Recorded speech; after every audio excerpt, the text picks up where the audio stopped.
All right, welcome to the first day of our meeting in San Diego, beautiful San Diego. I'm going to turn to Justin Hall to do roll call and instructions.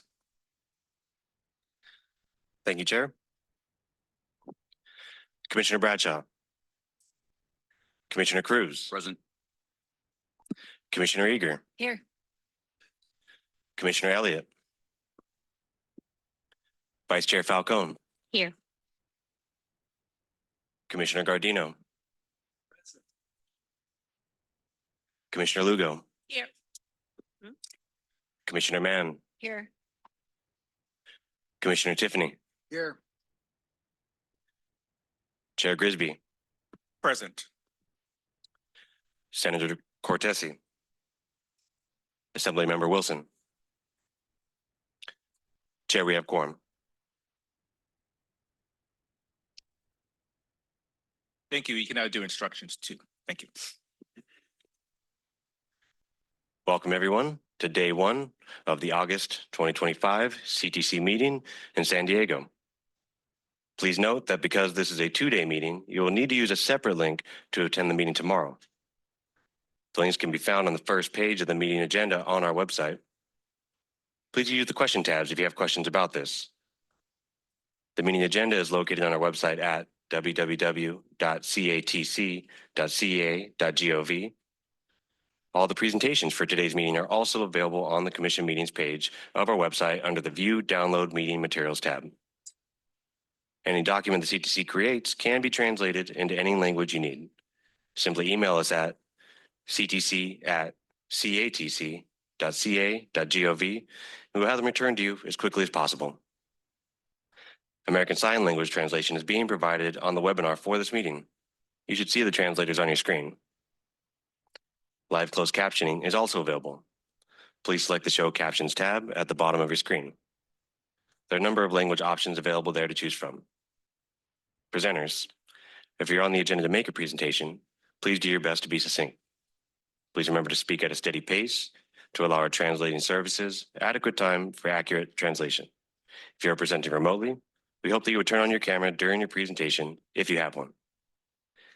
Members of the public, we welcome comments from the public as a part of each item at this meeting. For those attending in person, please submit a speaker slip to the clerk, that's me, at the front of the room to let us know you want to comment on an item. For those attending via Zoom, you should see the webinar control panel likely located on the bottom of your screen. There you'll find the raise hand and Q&A tabs. We encourage you to use the raise hand feature as early into the item as you can to give the system time to acknowledge you.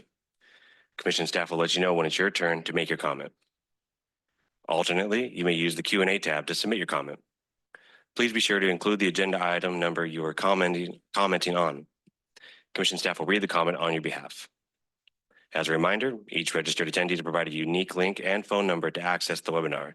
These should not be shared with other participants, as this can create confusion for staff when calling on you to make comments. For all meeting attendees, please do your best to be concise. Be sure that your comments add new information. If you agree with the comments of a previous speaker, simply make that statement. Please remember to speak at a steady pace to allow our translating services adequate time for accurate translation. Since we often have many speakers, we ask that you make your point in 2 minutes or less.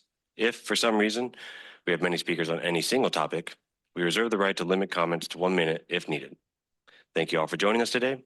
We know your time is valuable and we appreciate you sharing some of it with us. Thank you, Justin. We will now turn to the Welcome to the Region, Lisa Huebner, Chair of the SANDAG Board of Directors. Hi. Hi there. Thank you so very much for having me here to welcome you all. This is an honor to have you, Chair Grisby, Vice Chair Falcone, and commissioners. My name is Lisa Huebner, and I have the privilege of serving as Chair of the SANDAG Board and as Mayor of the City of Solana Beach, which I think many of you have been able to visit and see some of our projects there. On behalf of the SANDAG Board and staff, welcome to our beautiful San Diego region. Also to our beautiful new boardroom. We are experiencing some challenges with our acoustics, so please speak very closely to the mic when you are speaking so everybody can hear you. It's been lovely having you all here this week, and I know many of you were at the Otay Mesa Port of Entry yesterday, or OME as we call it, to celebrate the completion of State Route 11, transportation infrastructure that will connect the future port of entry with Mexico to our local road and highway network. OME is a powerful example of what can be achieved when federal, state, and local binational partnerships work together for a common goal. Before I continue, I would like to take a moment for our tribal acknowledgement, which we do prior to each meeting, to acknowledge the land that we call home. The tribal nations of the San Diego region have historically faced injustices. We acknowledge the harmony that existed between the land, nature, and its original peoples, who have since endured displacement, persecution, and systemic oppression. We pay our respect to the unceded territory and homelands of the 17 tribal nations in our region, the most in any county in the United States, from 4 cultural groups, the Kumeyaay Digueño, the Luiseño, the Cupeño, and the Cahuilla. The land has nourished, healed, protected, and embraced them for many generations in a relationship of balance and harmony.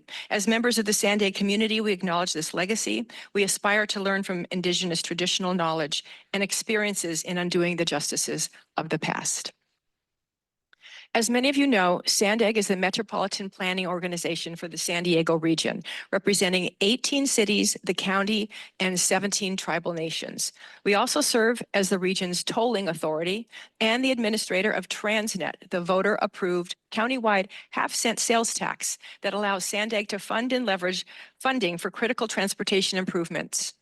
Our role is to bring local leaders, community voices, and state and federal partners together to plan, fund, and deliver projects to keep people and goods moving. Our region is home to more than 3.3 million people and serves as a hub for international trade, military operations, tourism, and innovation. With such a vital role in California's economy, we are committed to building a safe, reliable, and sustainable transportation network that advances the state's climate, equity, and economic goals. We shape this vision through the Regional Transportation Plan, our blueprint for how people and goods move throughout the region, and by managing a portfolio of more than 200 active projects. The projects in the plan range from major highway and transit improvements to bikeways and active transportation to cross-border infrastructure that keeps our economy competitive. As we continue this work, we are navigating a period of uncertainty around transportation funding. Mixed signals from the presidential administration have raised concerns about the stability of both discretionary and formula-based federal funding. Recent federal actions have highlighted the vulnerability of California's long-term transportation vision when federal commitments shift. The investments made possible by the bipartisan infrastructure law have been instrumental in planning and advancing critical projects throughout the San Diego region and beyond. As Congress begins shaping the next federal surface transportation bill, we can and will continue to champion the importance of sustained federal investment. However, it's important to recognize that the level of federal support in future years remains uncertain. These headwinds make the role of the state and the California Transportation Commission more critical than ever. Your leadership and commitment to meaningful investments provide that even in turbulent times, California's transportation system continues to grow to meet the needs of today and tomorrow. Rather than simply tell you about our work, I'd like to show you our work. This short video, and I'll step out of the way so everybody can see, highlights how San Diego is connecting communities, improving mobility choices, and delivering projects that make a real difference for people's daily lives.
As the video highlights, none of this would be possible without a strong partnership with the state. From the Otay Mesa East Port of Entry, which will modernize cross-border trade and reduce emissions, to the San Diego Lagoon Double Track, which is enhancing passenger rail reliability on the Los San corridor, from advancing the SR 94-125 connector project to improve safety and traffic flow to the I-805 South Managed Lanes conversion, expanding travel choices in one of our busiest corridors. Your investments are not just projects on paper, they are proven game changers for mobility, for safety, and for sustainability in our region. Chair Grisby, Vice Chair Falcone, and Commissioners and Director Taylor, we thank you for joining us this week to witness firsthand the impact of your support. We'll complete that video in just a moment. Thank you for your trust, for your partnership, and your commitment to building a transportation system that works for every Californian. We look forward to continuing to work side by side to keep our projects on track, to strengthen our communities, and keep California moving. I hope you enjoy the rest of your visit and have a very productive meeting. Thank you. And continue with the video, please.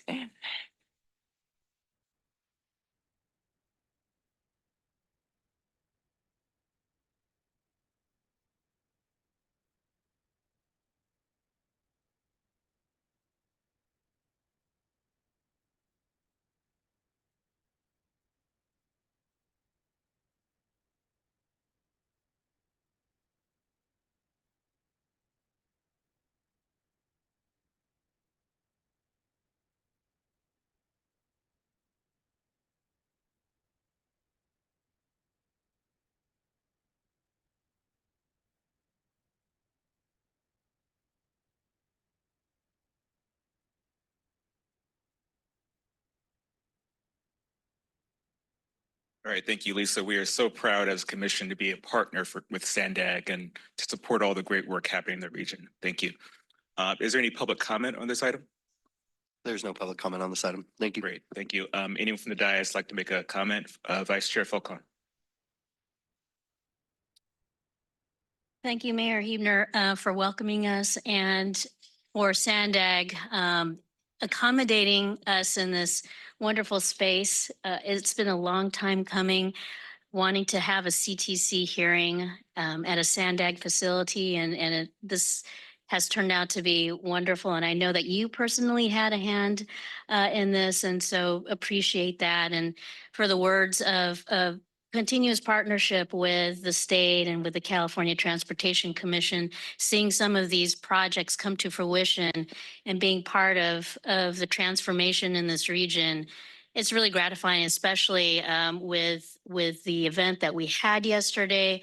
That's decades of work that we have all have really put into seeing some of these projects like Otay Mesa East and SR 11 come to fruition. So it is, I have kind of biased pride here in that we're all here today to have this hearing and for you to welcome us in your house. So thank you. And thank you to staff at Sandag for making this happen. And thank you, Vice Chair, for all the work you've done in the region. It's a pleasure to be here. Any other commissioners have a comment or a question? All right, seeing none, we can move on. Thank you so much, Lisa. Next up, we will cover approval of minutes. Justin Hall. Good afternoon, Commissioners. Tab 3 is the approval of the meeting minutes from the June 26th, 27th, 2025 CTC meeting. Tab 4 is the Commissioner meetings for compensation. And tab 5 is the committee member compensation. Staff recommends approval. Thank you. Any public comment on this item? There is no public comment. Thank you. Any comments or questions from the dais? See none, I entertain a motion. I'll make a motion. So moved by Commissioner Tiffany. Is there a second? Second. Seconded by Commissioner Cruz. All those in favor? Opposed? Abstentions? Motion passes. Thank you. Next up, we'll go to item 6, Commissioner Chief Deputy Director Paul. And I never mentioned your last name. I just call you Paul. Paul G. Yeah, Paul G is fine. Hi, good afternoon, everyone. So I'm stepping in today in place of Tanisha, who is recovering from ankle surgery. but I'm pleased to report that she's on the mend, and I hope you'll join me in wishing her a speedy recovery. I'd like to thank Mayor Huebner for welcoming the commission to the region and Sandag for hosting us at your headquarters today. We were pleased to attend the State Route 11 Siempre Viva interchange project ribbon cutting yesterday and celebrate this milestone for the Otay Mesa East Port of Entry. Later in our agenda, we will have an additional allocation request to continue the progress being made on this transformative project, and we look forward to that. I also would like to welcome Director El Tawansi to her first commission meeting since assuming the role of Caltrans Director.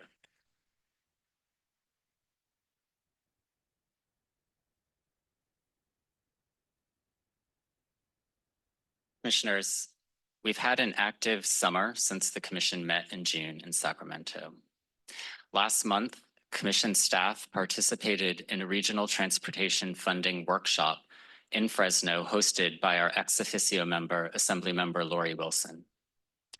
At the workshop, Caltrans and commission staff described the state's transportation funding system, as well as some of the findings of the commission's 2025 state and local transportation system needs assessment. These regional workshops are an important step in gathering feedback from communities across the state as we continue to think about how to secure a sustainable transportation funding mechanism. Thank you to Assemblymember Wilson for continuing to lead on this important issue, and we look forward to participating in future workshops.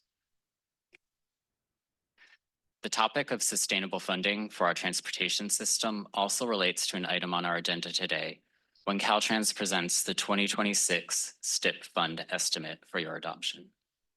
The fund estimate projects the amount of available funding for the next cycles of the State Transportation Improvement Program and the State Highway Operation and Protection Program. The fund estimate in the STIP guidelines you will be asked to adopt will establish the parameters for the project lists that will be brought for your adoption early next year. While revenues for these programs are largely stable due to inflationary adjustments to the gas tax, fuel consumption is projected to continue to decline over the program period, putting our future funding resources in a precarious position. As California continues to experience large, unanticipated emergency damage needs, we must be strategic as we invest that precarious funding to meet our asset management targets for the state's transportation system. In the SHOP alone, we are projecting nearly $600 million less in funding capacity per year compared to the prior funding cycle. Later in our agenda, staff will provide an evaluation of Caltrans's progress toward meeting the asset management performance targets. Although we are on track for most of them with our existing funding levels, the projected funding declines in the future may jeopardize our ability to fulfill the Fix It First mandate established by the legislature and upheld by the voters. We will continue to work with Caltrans and our regional partners to ensure these priorities are at the forefront as we begin developing the next program of projects for the STIP and the SHOP. And I'd like to thank Casey Moore Gutierrez, Jaden Gales, and Lori Waters for their work preparing the STIP guidelines. And also would like to thank Juan Guzman, who worked for the commission for many years and came back as a retired annuitant recently to provide additional support. Commissioners, we have a number of other items on the agenda that speak to our continued partnership with regional agencies. Staff will be presenting the final Transportation Data Program proposal prepared pursuant to Assembly Bill 744. This proposal outlines a framework to support continued collaboration with our regional partners on transportation data, modeling, and analytic tools that help agencies make progress in meeting our shared transportation, housing, and climate goals. Thank you to our stakeholders for participating in this effort to develop the proposal. And thank you to Sheila Ennis for coordinating the commission's work on this and delivering the final proposal that will be presented later in the agenda. Commissioners, we will also hear an update on the comprehensive multimodal corridor plan guidelines. These guidelines drive investments that improve the performance of key transportation corridors by expanding multimodal choices for travelers. This update will align with the current Solutions for Congested Corridors program guidelines ahead of the next funding cycle for that program. Commissioners, after the commission adopted the Senate Bill 1 competitive programs at the June meeting, staff began holding debriefs with applicant agencies. We appreciate the willingness of project partners to receive feedback from our program staff and look forward to seeing unsuccessful applicants return with more competitive applications in future funding cycles. And as a reminder, all applicant agencies are encouraged to contact our Senate Bill 1 program staff to set up debriefs if they are interested. I have a few staffing updates for you today, commissioners. Lala Tijo has joined our planning team. Lala joins us from Caltrans, where she was most recently the Interagency Freight Program Manager within the Division of Transportation Planning. Kevin Harris has joined our administration team, supporting our human resources functions. Kevin comes to us from the Department of Corrections and Rehabilitation and has experience in the human resources units of multiple state agencies going back to 2007. And lastly, Christine Gordon has rejoined the commission as a retired annuitant, supporting our administration team. Before retiring from the State Water Resources Control Board in 2024, Christine was the program manager for the local partnership program here at the commission. Please join me in welcoming Lala and Kevin to the commission and welcoming Christine back.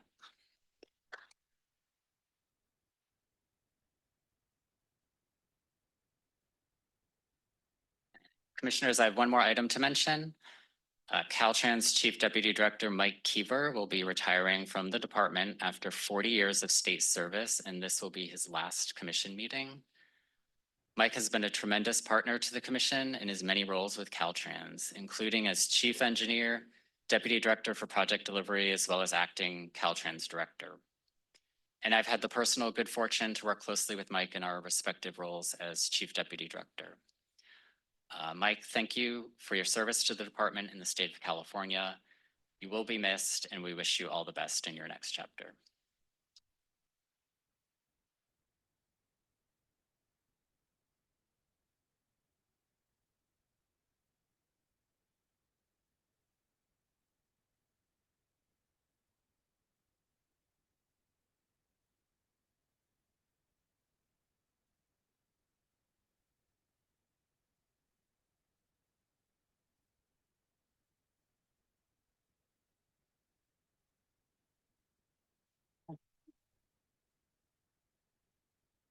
Mike is so touched that he said drinks are on him tonight.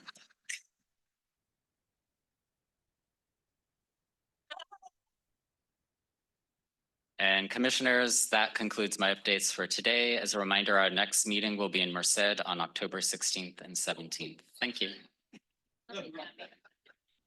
All right, thank you, Paul G. Is there any public comment on this item? There's no public comment. Thank you. Thank you. Any questions, comments from the dais? Hearing none, we can move on to item 7, Commissioner and ex officio reports. I will start. Earlier this year, Southern California experienced one of the worst fire disasters in our history. During these difficult times, we witnessed the bravery of our Caltrans colleagues who kept the transportation system operational for emergency services and evacuees. In addition, multiple transit agencies stepped up to assist with evacuations by making their vehicles and operation centers available, and they transported folks to emergency shelters. Due to their efforts, hundreds of people were rescued, even while many in the Caltrans family and transit agency employees' own homes burned. The California Transportation Commission extends our gratitude to these brave individuals and would like to present resolutions to Caltrans and the multiple transit agencies involved.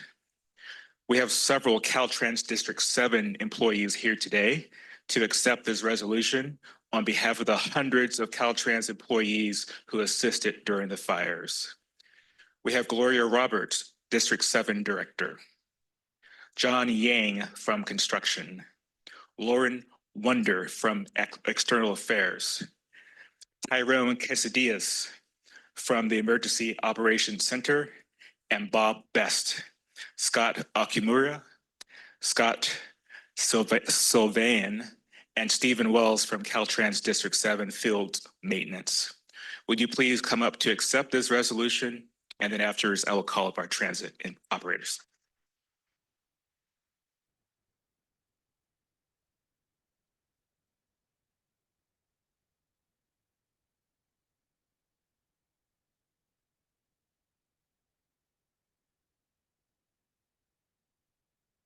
Thank you so much for your service. We really appreciate it. Thank you.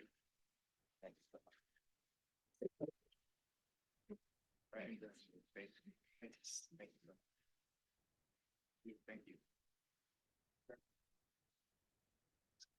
All right, and here's the resolution. Yeah.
All right, thank you so much. We really appreciate your service. Next up, will you please come to accept this resolution? We're going to talk to the transit operators in attendance today. We have Access Services, Administrative Services Cooperative, Inc., also known as LA Yellow Cab, the LA County Aging and Disabilities Department, the LA Department of Transportation, Pasadena Transit, Santa Clarita Valley Senior Center, Santa Monica Big Blue Bus, and Via Esperanza Services. Please come up to accept this resolution.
All right, once again, a round of applause for our heroes. Thank you.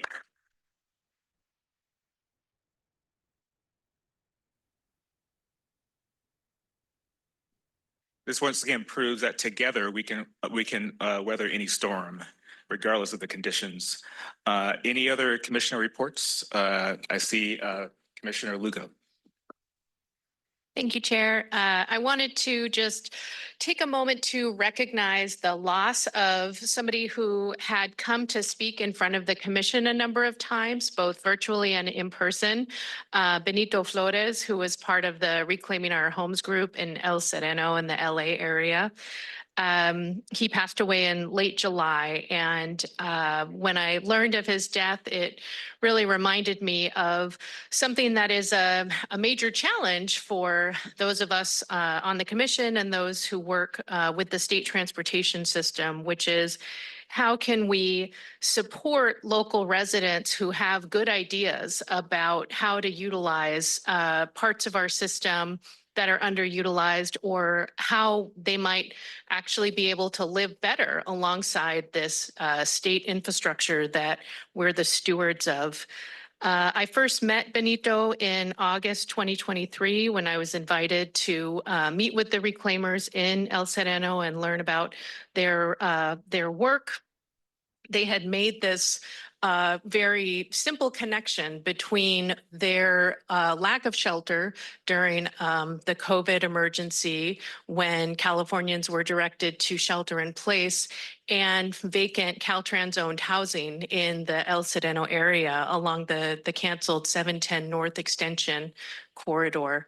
And that simple connection from their perspective, there's a need for housing, there's available housing, was not something ultimately that the agency has been able to support. And I've gotten to learn a lot in the last few years about how our land disposal process works at Caltrans and the complexity of the laws and procedures that are in place.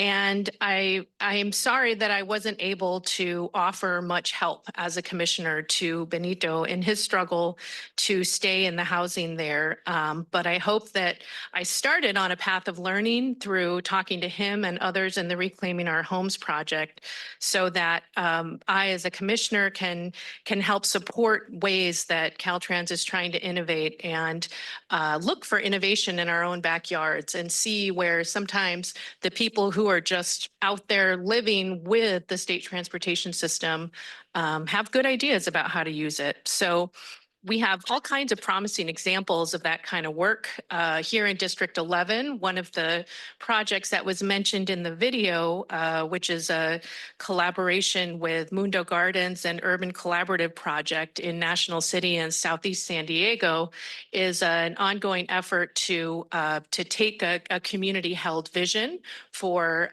some public space around state highways in that area and transform them. Closer to my home in District 7 in Los Angeles, our regional transportation agency, LA Metro, has been engaged in a years-long process that continues to identify projects off that same 710 freeway corridor that will invest in community mobility instead of adding to highway lanes. So I know that Caltrans can say yes to community visions, and I would love to know how, as a commissioner, I can further support that innovative work.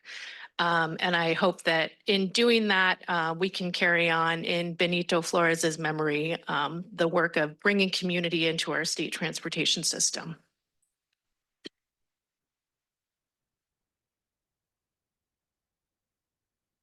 Thank you, Commissioner Lugo. We really appreciate the knowledge and expertise you bring and bring it in. Community voices is so important.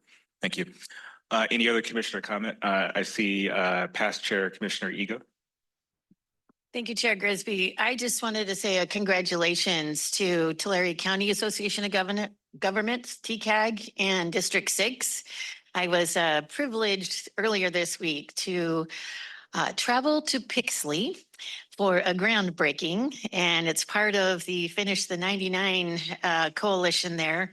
If some of you don't know where Pixley is, it's between Bakersfield and Tulare. And I'm going to age myself here. If you ever watched Petticoat Junction, you know, they all went to Pixley when they went to the big city. But this really was an amazing event. They had so many dignitaries there because people understood the importance of that section of 99 as one of the legs in the completion of that entire region. So congratulations to District 6, congratulations to TCAG. And we know things don't happen in a vacuum. So Caltrans, thank you for all that you do. Special thank you to Donna Berry. I think we want to make sure we say thank you to everyone for all the work that they do. Thank you. And thank you, Commissioner, for always bringing the Central Valley voices to the table. Thank you. Vice Chair Falcone, did you have your hand up? Thank you. Thank you, Mr. Chair. In the spirit of completion of highways and corridors, Chair Grisby and I had the pleasure of attending the actually it was a check presentation for the Highway 101 in Santa Barbara, that last leg of multimodal corridor project. It was a very exciting event, and it brought not just the community of Santa Barbara, but their neighboring communities at Ventura, Solvang, and others. And so congratulations to District 5 and SBCAG, and thank you for allowing us to be part of this really important occasion that brought the community together. It's very evident that this is a really important corridor to complete, and it is truly a multimodal opportunity. And yeah, no, in the spirit of saying finally the 99 will be done, the saying throughout that whole event was the 101 is almost done. And so we feel that, and we are appreciative of being part of that. So thank you. And then, of course, yesterday was a huge personal event for me, and it was really heartening to see my fellow commissioners and California Transportation Commission staff at the Otay Mesa East port of entry. Actually, it's not the port of entry. It's the road leading to the port of entry. We still have a ways to go in terms of constructing the actual port of entry, but completing the SR11 and Siempre Viva interchange is a key and last part milestone towards actually realizing a dream, a vision that I personally have had the honor of being part of 20-something years ago. And it just really highlights that, you know, the projects that we do, they're complex and they're important and they're transformational, and they take time and perseverance. And it made only more complicated because it's a binational project. And so it shows that the state, not only of California and Baja California and our regions, and all of our agencies, Caltrans has been instrumental in developing that project, as well as Sandag and the community, how important it is, you know, to come together for something so, you know, so monumental. And we look forward to a future groundbreaking of the port of entry. And so I thank my colleagues for being at that event, and it meant a lot. And then welcome to Dina at the dais. We're glad to have you join us, and we look forward to working with you. We're sad to see Mike Keever. I was shocked, and I've looked up to you, and I've learned a lot from you. And many of my colleagues, I'm sure, share the same sentiments. And I just want to thank you for you know, the service that you have given to the state of California. And then welcome finally to new CTC staff coming in and joining us. I do remember Christine Gordon. I remember giving her a hard time about going into water issues. That's no joke. And so it's great to have her back in the transportation realm. So with that, thank you for giving me the time, Mr. Chair. Thank you, Vice Chair, and you were excellent MC yesterday. So good. Commissioner Tiffany. Thank you, Chair. just want to chime in a couple things. First of all, I was fortunate enough to be there at the ribbon cutting that Vice Chair Falcone just mentioned. And yeah, it was an exciting event. I think particularly to see the partnership, the U.S.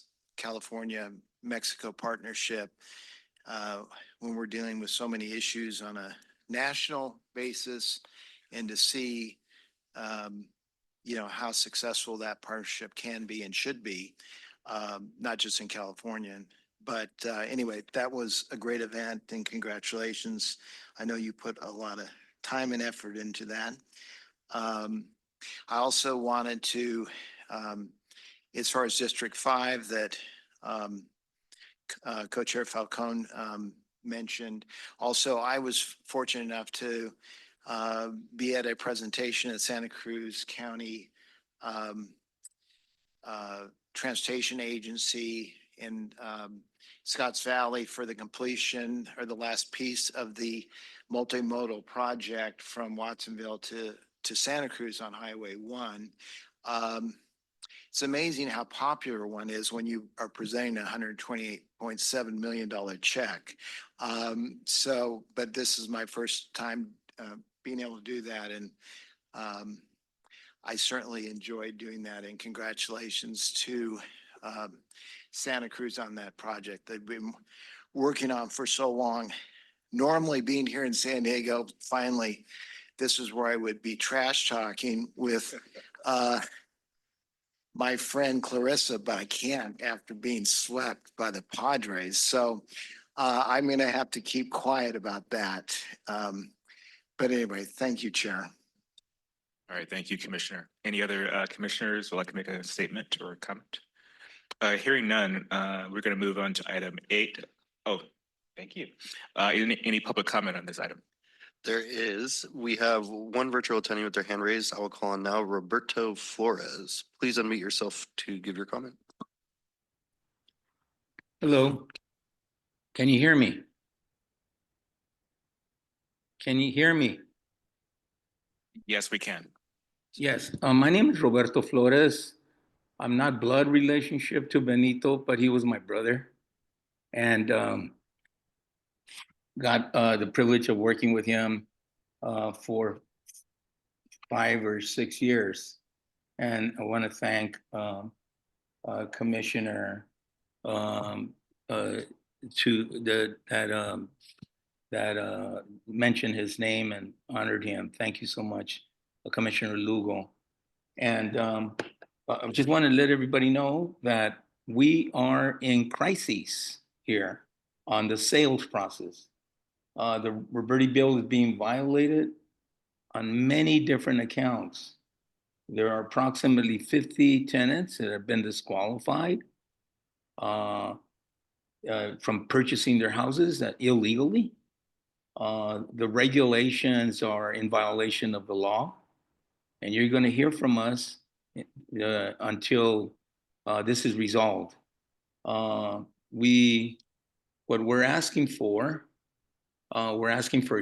transparency and clarity. We're asking for I'm sorry here. We're asking that the Roberti bill be implemented the right way. We're asking that there be no sales if they're not to a tenant. We're asking that the escrow process be expedited for those tenants that are in escrow.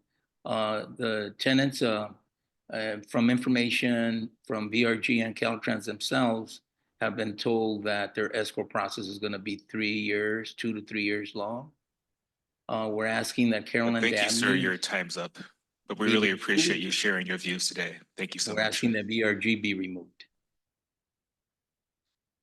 All right, great.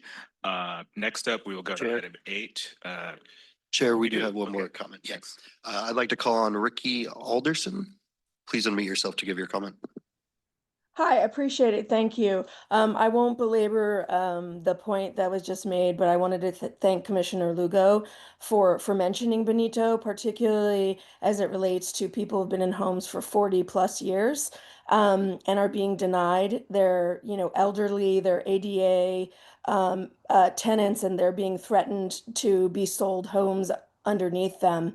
This is putting both the tenants in a horrible position. We have tons of empty homes that are creating a horrendous neighborhood, and there's really nobody who's following the spirit and or line by line rules and parts of the Roberti Act. And what I'm asking for and what we're asking for is that these either be moved to an agency that can take care of these things. It's been 40, 50 years, not to mention many years since the 710 was no longer going to be built.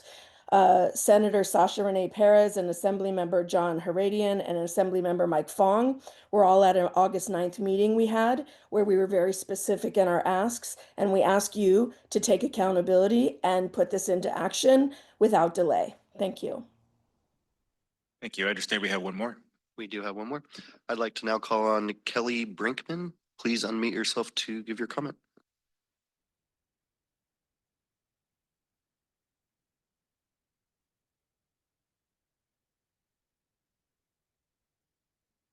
I'd like to call on Kelly Brinkman. Please unmute yourself to give your comment. Okay, can you hear me? Yes, we can hear you. Okay. Hello, thank you, Commissioner Lugo, for your comments on Benito. I knew him as well.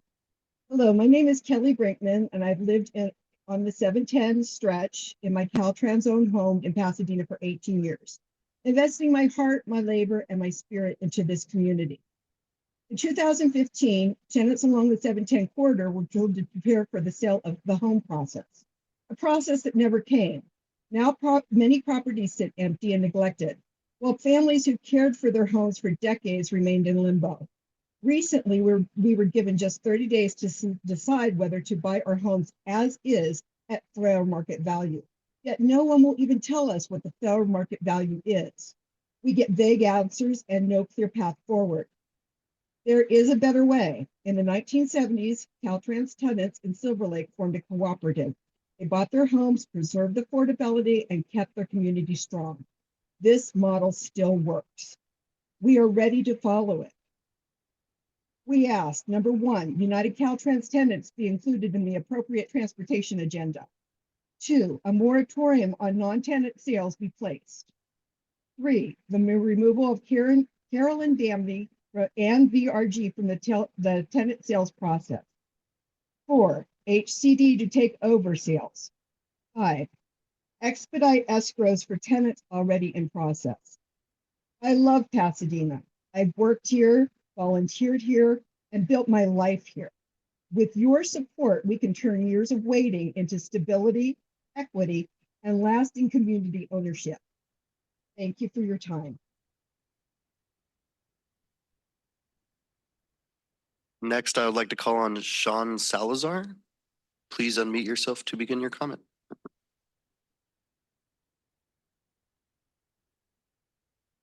Yes, hello. Can you hear me? Yes, we can hear you. Thank you. Yes, hello. I want to thank everybody for hearing us out on these issues. I met Benito Flores as well. I want to say rest in peace to him. I am a tenant amongst the 710 corridor in the El Sereno area. I can attest that we have been going through plenty issues with the sales process. I myself am amongst the many, I would say, that have been denied their right to purchase their property at an affordable cost. We have been told that this is a direct violation of the Roberti Act, the regulations that Caltrans has imposed on these people amongst this corridor are unfactual. They're imposing a minimum income requirement of housing expenses that are inaccurate. And because they're inaccurate and there's no way to factually determine that a family household will pay them, We should not be disqualified for them. That is what Caltrans is doing. They are disqualifying us for a invalid reason. I want to say the people are suffering, the people are stressed, the people are going through a horrible time with this sales process. We demand change. I agree with Kelly Brinkman's demands. She implemented great demands there. I want to attest to those. We need change and we need it now. We're working with legislation as well. We need your support as well, CTC. We need you guys to step in and hold Caltrans accountable for their actions because they're not listening to the tenants. They're not listening to us. They're not listening to reason. And we need someone to step in and force them to listen to reason and really give these homes back to the people as the Roberti Act intended. So we need this to happen and we need this to happen Thank you, now. sir. We Your waited time's too up. long. Thank you for We sharing your views. We waited too long. Any more public comment? There's no more public comment for this item. Thank you. Okay, thank you. Also would acknowledge Senator Cortese has joined us. We always appreciate seeing you. Any other commissioner reports or ex officio reports? All right, hearing none, we will move on to item 8, Undersecretary Hacker. Thank you, Mr. Chair. Good afternoon. Great to be here in San Diego with all of you. I'm James Hacker, CalSTA Undersecretary, here to provide a brief agency update. First of all, I want to echo members of the commission and Deputy Director Golzewski. I think I got that right. Cool. Just to say congrats to Mike Keever, who I've worked with closely for the last couple of years. You've been a huge asset to Caltrans and to the state, and you will be missed. So thank you for everything. I'll jump into it. Do we have a presentation for me? There we go. All right, next slide. Start with some personnel updates. First, congratulations to Tammy McGowan, who was recently appointed by the governor to be Senior Advisor to the Secretary for Strategy and Operations, moving from her previous role as Deputy Secretary for Communications.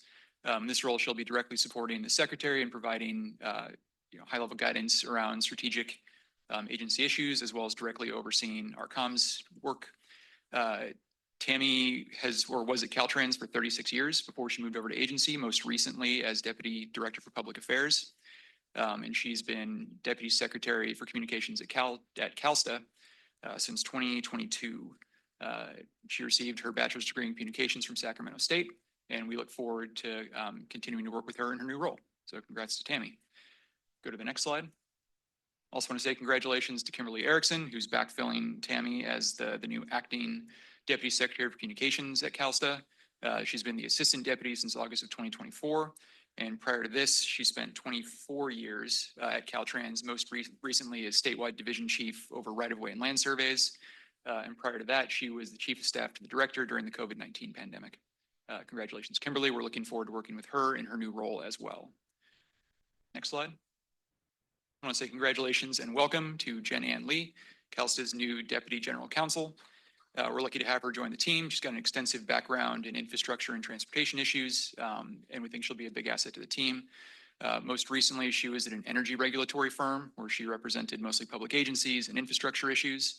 Prior to that, she spent time at Cal EPA, both at CARB and the State Water Resources Control Board.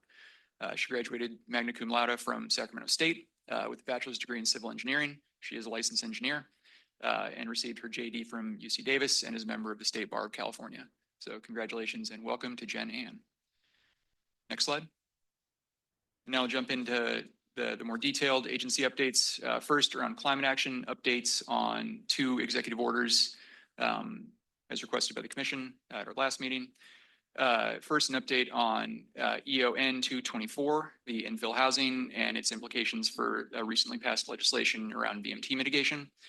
As a reminder, in February 2024, the governor issued EON 224 to support efforts to transform underdeveloped and underutilized infill sites for housing as a way to sort of align infill housing development with state climate policies. It also directly supports or furthers certain pieces of the 2021 Climate Action Plan for Transportation Infrastructure, or CAPTI, which directed CalSTA and Caltrans to explore mitigation banks and exchanges.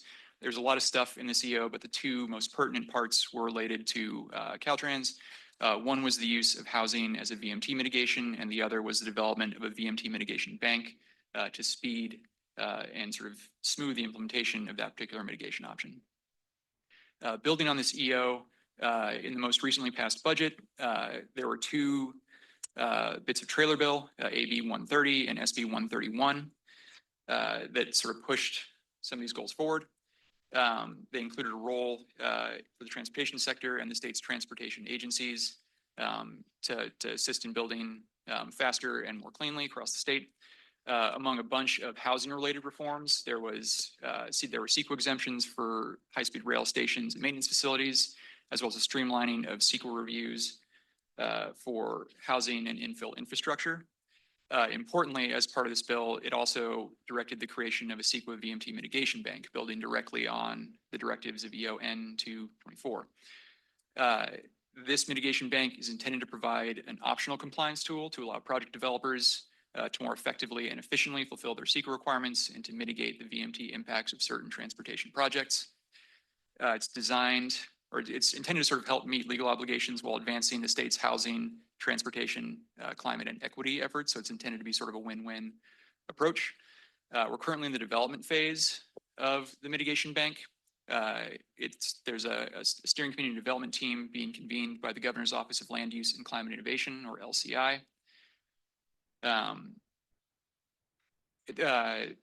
Convened by LCI, CalSTA is part of the leadership team developing those guidelines, along with sort of a larger interstate interagency team.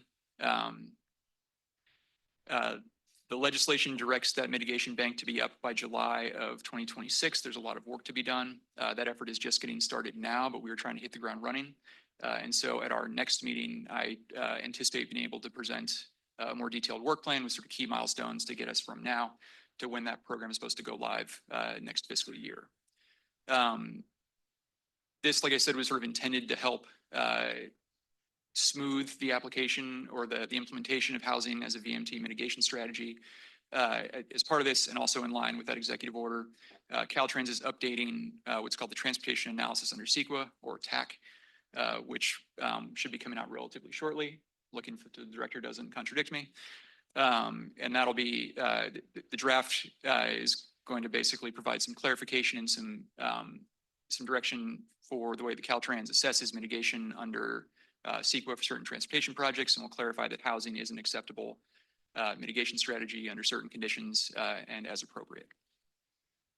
The second EO update here is N2725, which, as I shared last month, the governor, or CalSTA, was charged by the governor along with several other boards and agencies as part of that executive order to develop policy recommendations for actions within state authority to further advance the state's zero emission vehicle goals, particularly in light of the recent rescission of the state's Clean Air Act waivers, which complicates some of those efforts. CalSTA has met with commission staff as well as the various CalSTA departments to brainstorm and develop some potential policy options for additional things the state could do within state authority to further incentivize and drive further adoption of zero emission vehicles, including light, medium, and heavy duty ZEVs. That includes looking at funding, process and regulatory reforms, partnerships, as well as potentially some legislative changes. As part of the implementation of that executive order, agency leadership participated in a series of 4 public dialogue sessions hosted by the California Air Resources Board. Those were in Fresno, Sacramento, Long Beach, and 1 online session to get public input and to sort of take additional input on options for the state to drive those ZEV goals. Secretary Almashakin and I spoke and participated at 2 of those, but we had CalSTA participation at all 4 of them. As part of this effort, CalSTA has developed a series of policy recommendations that we've now shared with CARB and with the governor's office. Sort of a wide range of things that we've worked through at the other departments and agencies, including things like looking at opportunities to leverage eligible and existing funding for improving the use of those funds for the implementation of zero emission vehicle charging infrastructure, potential regulatory efforts that could make it easier to own and operate a zero emission vehicle, stuff like that.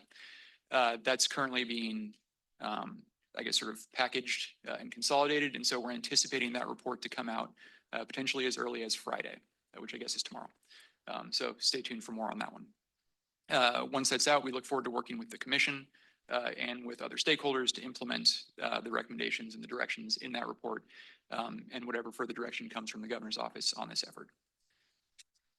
Next slide. All right. In terms of ongoing innovation, I guess update, one additional executive order update, and then an update on DMV's AV rulemaking.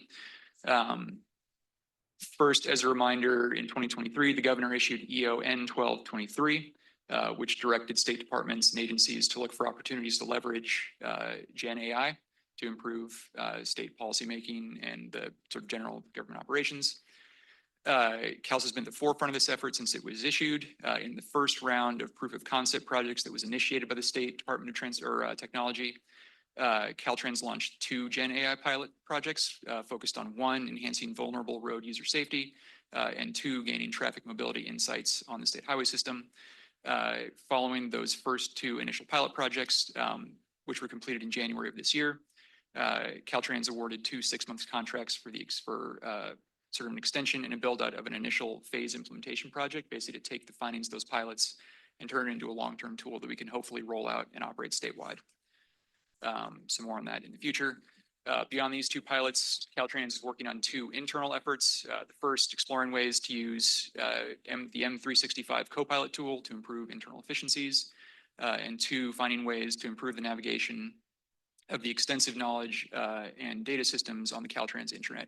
Caltrans has a lot of data, and so finding ways to help us better navigate and parse that data is going to help us make better policy decisions and better design decisions.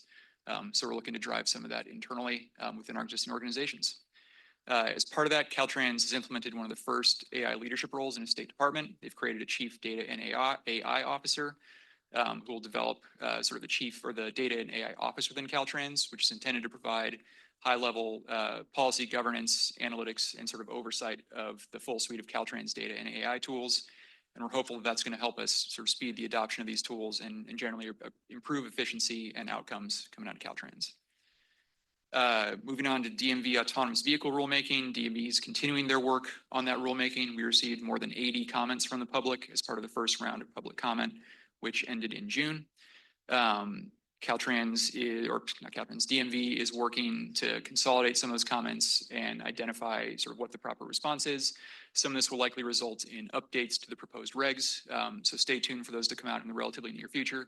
That will likely trigger a new comment period and give the public additional opportunity to provide input into these important regulations as we look to bring our current set of regs up to date.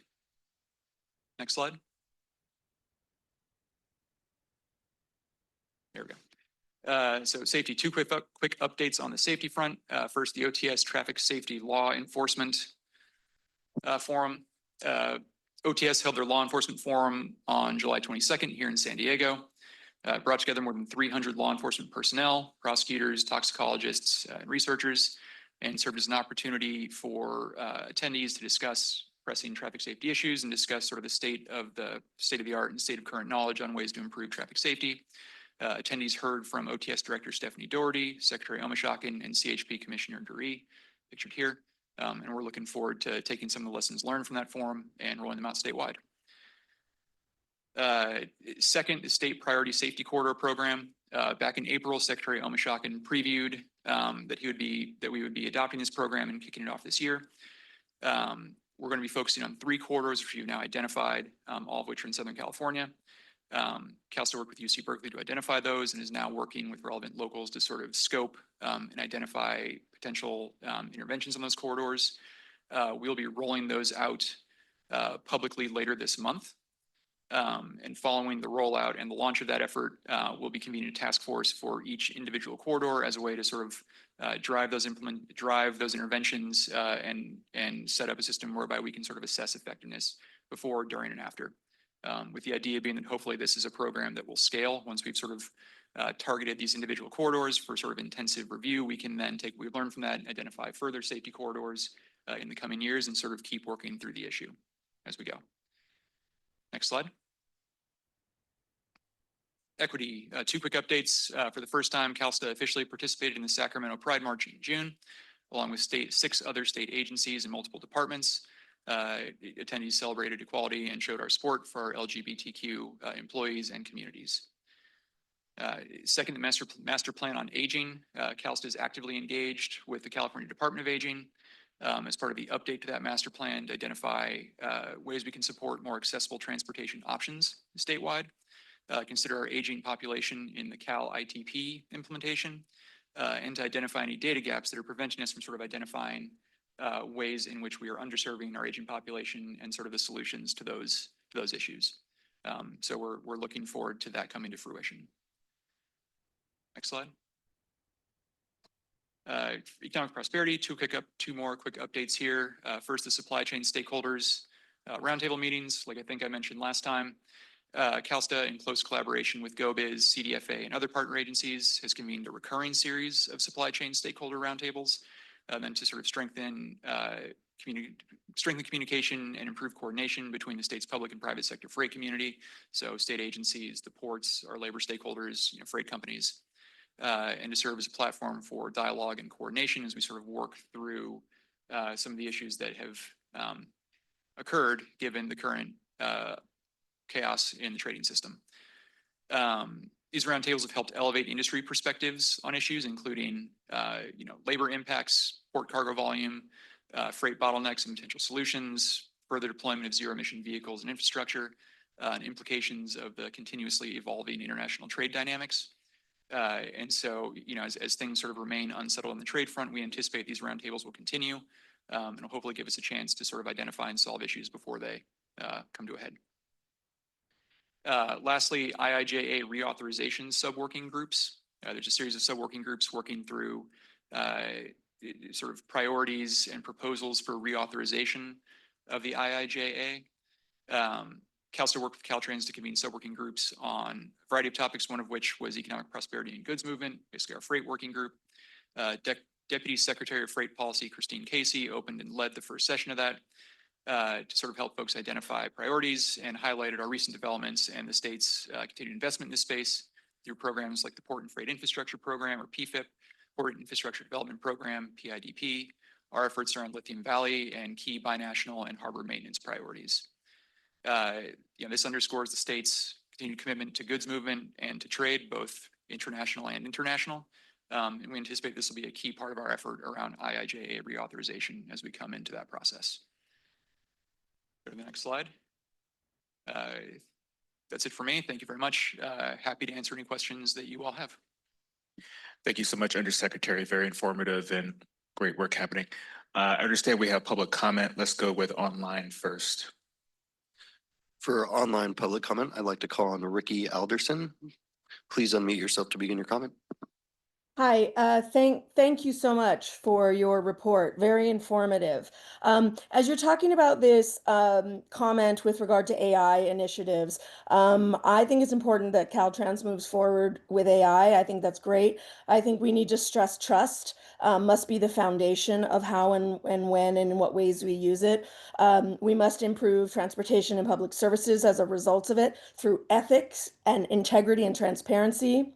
This means to me 5 things: making sure that's designed with ethical design. It has to have a real clear understanding of bias and inequality, and it should protect privacy, civil liberties, and community rights. Second, integrity and accountability has to happen. Humans must remain responsible for the AI decisions with clear oversight and documented audit trails. Third, veracity. It has to be accurate, relevant, and up-to-date data with clear disclosures where the data is coming from and the quality. Fourth, transparency. The public should always know where and how AI is being used on our behalf and in our support of things to make decisions. And finally, we must continuously evaluate it as it continues to be an opportunity space for us. It'll also continue to be a place for manipulation and control. So I ask today that Caltrans publish a clear set of ethical AI principles, including transparency, veracity, integrity, and public oversight, so that every AI decision is accountable and trusted by the people it serves. Thank you, Director Hecker, for considering these principles, because I know it's important. I work in marketing. Thanks. Any additional public comment online? There's no more online public comment. Thank you. All right, thank you. We do have some in the room. Terry Akimi Hernandez.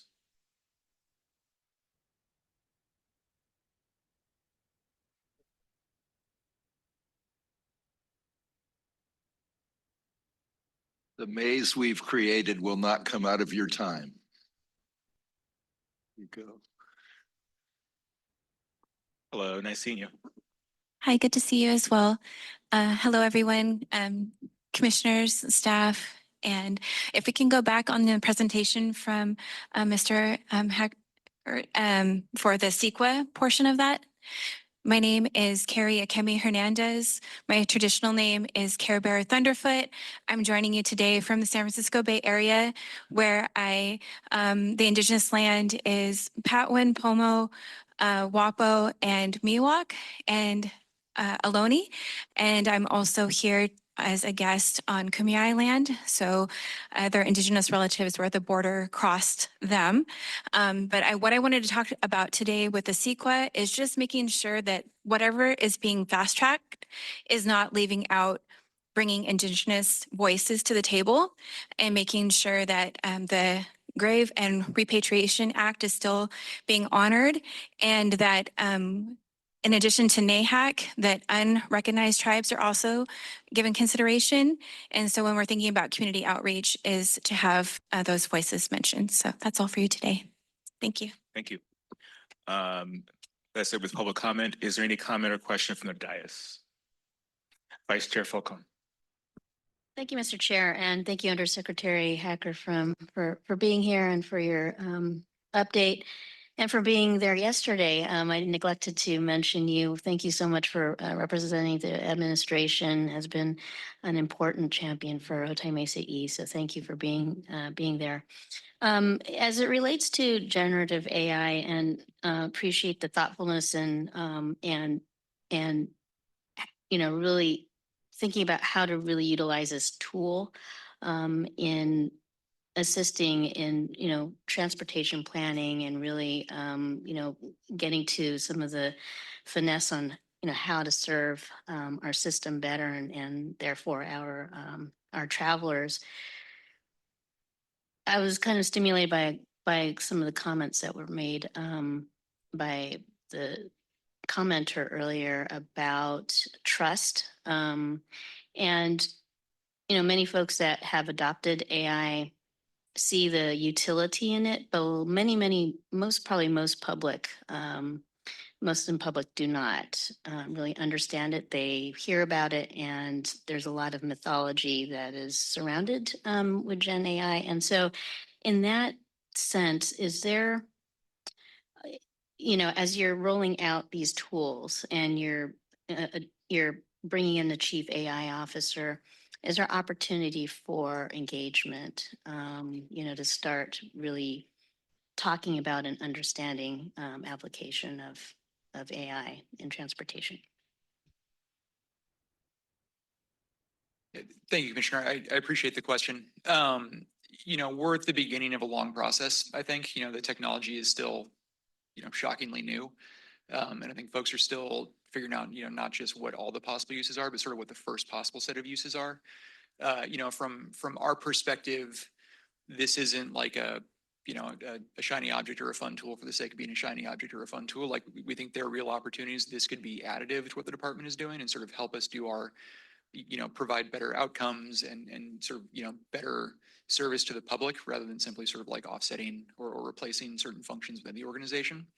The trust comment is an important one, particularly when you're talking about, the deployment of these technologies on public assets like the state transportation system. So, I think sort of from the agency perspective, very much agree with the concern and the point. Caltrans, like I said, at the beginning of this process, and there's a lot of work to be done. And so I'll maybe leave some of the details to the director.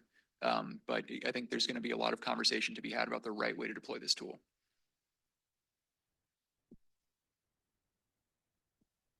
You may comment. No, I think Undersecretary covered it really well. We are at the very beginning of the process. And I think, a big part of what we intend to do is as we advance in the usage of AI. We will continuously communicate what's happening and seek that feedback.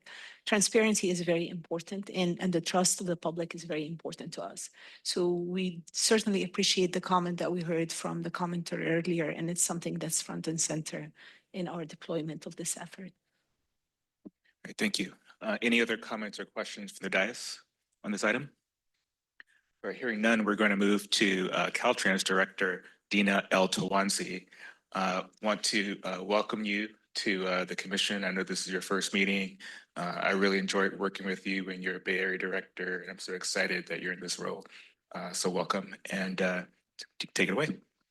Thank you very much. Good afternoon, Chair Grisby, Vice Chair Falcone, and Commissioners. Dina El Tawansi, Director for Caltrans, and I'm thrilled to be here down in the San Diego region, joining you for a Caltrans update this afternoon. Let's go to the next slide, please.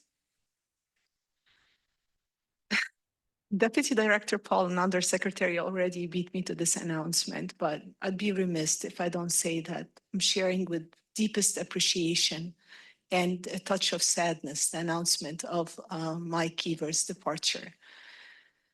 Mike has had 40 years of service within the department, and his last day is going to be September 4th.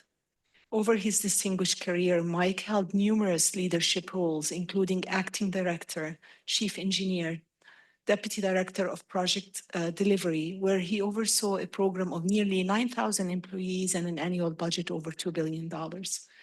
In that role, he was responsible for every phase of transportation projects statewide, from environmental approval to design through construction completion. Mike's contribution are hardly limited to just our department, as he has spent decades shaping infrastructure policy and research through active involvement in AASHTO, TRB, NCHRB, and leading universities, as well as fostering strong partnership with federal, state, and local agencies. His leadership is leaving a legacy that will continue to shape Caltrans for years to come. I want to take this moment to personally thank Mike for his friendship and mentorship for me and many of us on our executive board and throughout the department. With his retirement, this retirement is a big loss for Caltrans, but we do wish him every happiness as he embarks on the next chapter. Mike, thank you for your service for all the people of California. We really appreciate you.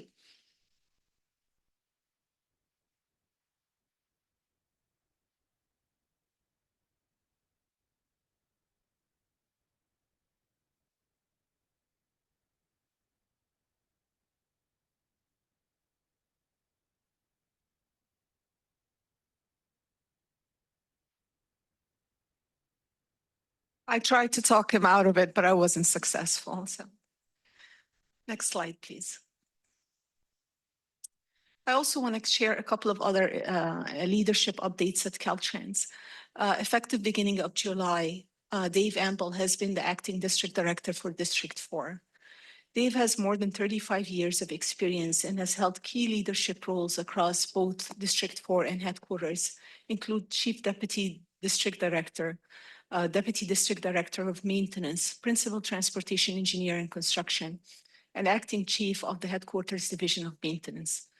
His deep knowledge of Caltrans operations and strong leadership background make him a very well-equipped person to guide the district during this transition. I'm confident that D4 is in good hands, and as we conduct the search for the permanent district director. Also related to AI and some of the conversations that were shared earlier with Undersecretary, Caltrans has taken a strategic step towards a more data-driven and innovative future with the creation of its first Chief Data and Artificial Intelligence Officer, CDAO. This new executive role will lead enterprise data management, AI governance, and analytics strategy, ensuring that the data and the AI are used responsibly, effectively, and in alignment with state priorities. Dara Wheeler, who has more than 30 years of public service experience, has been appointed as the inaugural CDAO. She has served in multiple leadership roles in Caltrans headquarters, including her previous role as the chief of the Research Innovation System Information Program. I look forward to all the positive impact that Dara will do in this new role. Next slide, please. I have a couple of other very important updates. On July 18th, Caltrans released its first Director's Transit Policy for a 30-day public commenting period. This marks a significant milestone for the department. It is the first ever Director's Transit Policy, and it sets the stage for a long-term strategic commitment to public transit on the state highway system. The policy reflects a broader shift in how Caltrans approaches transportation planning, prioritizing flexibility, context-sensitive transit solutions that serve all ages and all abilities. It also establishes a clear vision for integrating public transportation into the fabric of the state's managed roadways, enhancing access and connectivity across the system. The draft policy is organized around three foundational pillars: planning, projects, and data, with the goal of applying design flexibility and innovative approaches to strengthen transit networks. To support this work, Caltrans is also developing a Director's Transit Policy Implementation Action Plan, which will detail the concrete steps that the department will take to bring this policy to life.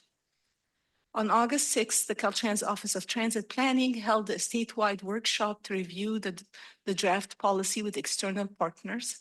The workshop was attended by approximately 128 people. We are currently seeking your feedback on the draft policy through August 18th, and we welcome the input from all our partners and from the public. This is an important opportunity to help shape the future of multimodal transportation in California, and Caltrans truly looks forward to collaborating with communities and local and regional partners to build a more connected, accessible, and sustainable transportation system for everyone. Next slide. I also want to share some of our successes and the outlook for next year on project delivery. In fiscal year 24-25, Caltrans delivered a remarkable turnaround on project delivery rate for one of its highest risk project portfolios. More than 40% of the project in this last fiscal year faced significant challenges. These challenges ranged from complex right-of-way needs to non-typical permitting, unique environmental studies, railroad coordinations, and the volatile market conditions. A delivery rate of potentially 60% was projected mid-year for that portfolio. However, through coordinated effort across the organization, a statewide portfolio resizing effort, and the guidance from the CTC, Caltrans closed the year with 83% delivery rate. That's up from last year's 70%. So we put out 207 projects out of 250 at an estimated $4.3 billion in construction capital. The current fiscal year 25-26, Caltrans plans to deliver 229 projects valued at roughly close to $6 billion, $5.87 billion. To strengthen project delivery, risk management, and accountability, the department is also advancing multiple initiatives, including a statewide project delivery training, which is starting in September, providing targeting sessions to improve collaboration between project managers and project engineers. And I have to note here that we have a substantial number of new staff within the department. So this is really an essential step to make sure that our new staff are trained and are going to be up to speed. Also, high-risk project workshop is going to be launched in September, bringing together project delivery leaders from across the state to develop innovative risk management strategies. We're also updating our project development team guidance. Another initiative is the early design emphasis, really looking at that input early on in design, prioritizing upfront design activities to minimize late changes and also to control costs. Streamlined project tracking to improve reporting and risk monitoring at all organizational levels for faster issue resolution. And also building on and continuing to prioritize and have proactive community engagement, initiating early outreach to prevent the late scope changes or additions, and also build stakeholder alignment early on. These efforts are not only building on the momentum that we've started in 24-25 success, but also laying the foundation for stronger and more resilient project delivery for years to come. Next slide, please. I am proud to also share some of the positive news that we have. So California once again demonstrated its leadership in excellence and innovation, earning more project wins at the annual WASH2 Awards this year, more than any ASH2 Western region state. There were 36 projects considered across 4 categories. 11 were selected as winners, and California took home 3. The Stratford King River Bridge replacement on State Route 41 in District 6 won the Award of Operations Excellence for a medium-sized project. This project delivered 31 million upgrades to a critical freight and travel corridor linking the Central Valley and coastal region. The work included replacing a 78-year-old structurally deficient bridge in under 150 days of full closure. I want to congratulate District 6 and Director Navarro's team on that project. The award for the best use of technology and innovation for a small project went to the Caltrans Vendors Day, which was created by the Division of Research, Innovation, and System Information under Dara Wheeler's leadership. This event brought together hundreds of participants, dozens of vendors to brainstorm and tackle California's transportation challenges. Nearly 100 vendor submissions were received, leading to the launch of the Caltrans Vendor Portal, a streamlined tool to evaluate vendor solution and improve contract engagement. Congratulations to Dara and the Drizzy team on that one. And finally, the award for safety for a medium project went to the State Route 25-152 Turbo roundabout near Hollister in District 5. This project transformed a collision-prone intersection into one of the nation's safest, most efficient design. As only the second turbo roundabout in the United States, it features enhanced signage, lane dividers, and a truck apron for large vehicles. Congratulations to District 5 and Director Eads' team. Each nominated project first competes regionally within its size category. The winner advances to the national competition. While we hope to see these projects receive recognition again at the national level, we are immensely proud of how they have already improved the California transportation network and the lives of the people we serve. Next slide, please. We're also proud to share that Caltrans District 12 Director Lan Zhao has been named as the 2025 Woman of the Year by the Orange County chapter of WTS, an international organization dedicated to the advancement of women's career and transportation. This award celebrates her outstanding contributions to the transportation industry, the positive impact she continues to make both within our team and beyond, and her commitment to advancing women and minorities in the field. Director Zhao will officially receive her award on Thursday, December 4th, 2025, at the annual WTS dinner in Irvine, California. I'm excited to see her receive a much deserved recognition, and I look forward to seeing what she accomplishes next. Okay. Slide, please. Next slide. So that concludes on that celebratory note. I conclude my presentation. I'm ready to take any questions or comments. Thank you, Director. Any public comment? Yes, we have a public comment that I will read aloud right now. This comes to us from Ricky Alderson. I would like to ask about the mandate and scope of responsibility for Dana, particularly in her role related to data and AI at Caltrans. Specifically, what are her stated priorities in this position, and how will she be held accountable for achieving them? How will transparency be ensured in both her decision-making process and the outcomes of her initiatives? What measurable results should the public expect to see within her first year in this role? The public needs clarity, not just on the title, but on the actions, deliverables, and standards by which her performance will be evaluated. Thank you. Any other public comment?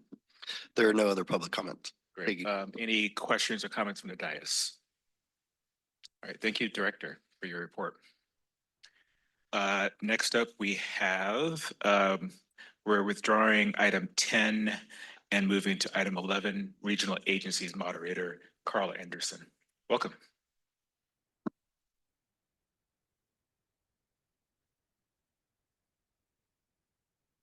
There we go. All right. Can you hear me now?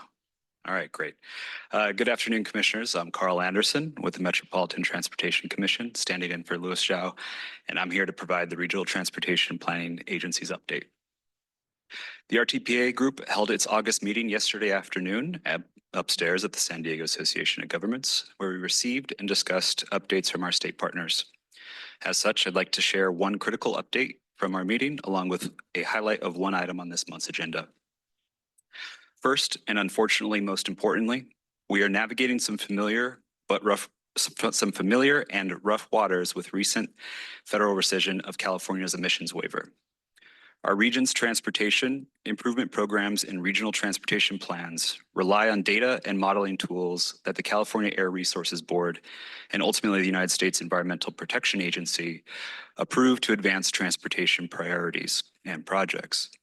With the waiver rescinded, those state-level models are now invalidated, placing us in a position where we will not be able to advance certain critical and major infrastructure projects across the state.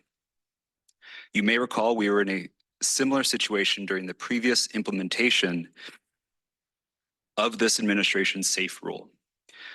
At that time, after considerable political back and forth and litigation, the ultimate solution came from coordinated work at the staff level between the California Council of Governments. Thank you to Tanisha if you're listening. RTPAs, the CTC, Caltrans, and CARB. By augmenting our state modeling tools, we were able to bring RTPA and MPO plans into compliance and allow projects to move forward without waiting for prolonged legal battle or political battles. This time, finding that solution may be more challenging. Still, the question before us remains the same. How can we collectively work within the new federal rules to identify a path forward without an extended stalemate in the courts or political arena? In response to this, the RTPAs are currently coordinating within ourselves to document and quantify the exact impacts that the waiver rescission and think through viable options to avoid debilitating project delays. We plan to share this work with our partners, hoping it will dovetail and support broader communication and coordination of all relevant players throughout the state as we seek a solution to this problem and avoid our vital transportation priorities becoming political collateral. Next, and in much better news, I'd like to express the RTPA's strong support for the 2026 State Transportation Improvement Program guidelines. Yesterday, Casey Moore Gutierrez shared the final 2026 STIP guidelines with the RTPAs, and we're in full support of this year's updates. We want to thank Casey and her team for another successful and smooth guidelines development process, and especially for being so receptive to the RTPA's requested revisions. We are also appreciative that Casey and her team will be holding office hours for our regions to answer any questions about the STIP program to ensure a successful programming process. The RTPAs would also like to thank CTC and Caltrans staff for all their hard work in developing the fund estimate. We look forward to working with the CTC to develop our regional transportation improvement programs throughout the remainder of this year and to finalize the 2026 STIP early next year. That concludes my presentation for an update from the RTPAs. I'm available to answer any questions. Thank you. Thank you. I understand Chief Deputy Paul G would like to make a comment. Yeah, Commissioners, I just wanted to note that in response to Carl's comments about the federal government's illegal rescission of California's Clean Air Act waiver, that's something that we as staff have been talking with our partner agencies at CARB and Caltrans about.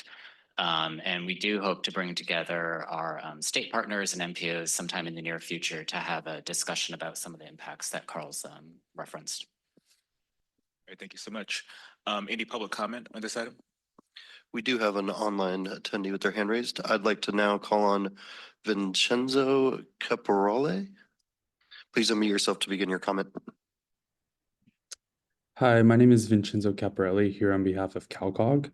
I want to start by thanking the board for the opportunity to comment and the presenter for his presentation. I want to speak directly to one thing that was mentioned in the report, the federal waiver and air quality conformity issue. I just want to say that we look forward to working with you all on this as the issue develops. We understand the gravity of it.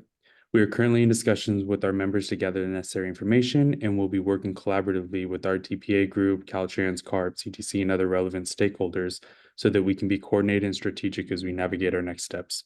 Thank you. Thank you. There's no more online public comment. Thank you. I appreciate that. Any comments or questions from the dais? Hearing none, we really appreciate your report. Thank you. All right, thank you, Chair. Right. Next up, we will hear from item 12, regional. Oh, thank you. There's some public comment that we received in the prior item that we need to go back to. Item 9. First up, we'll hear from Brett Cooker.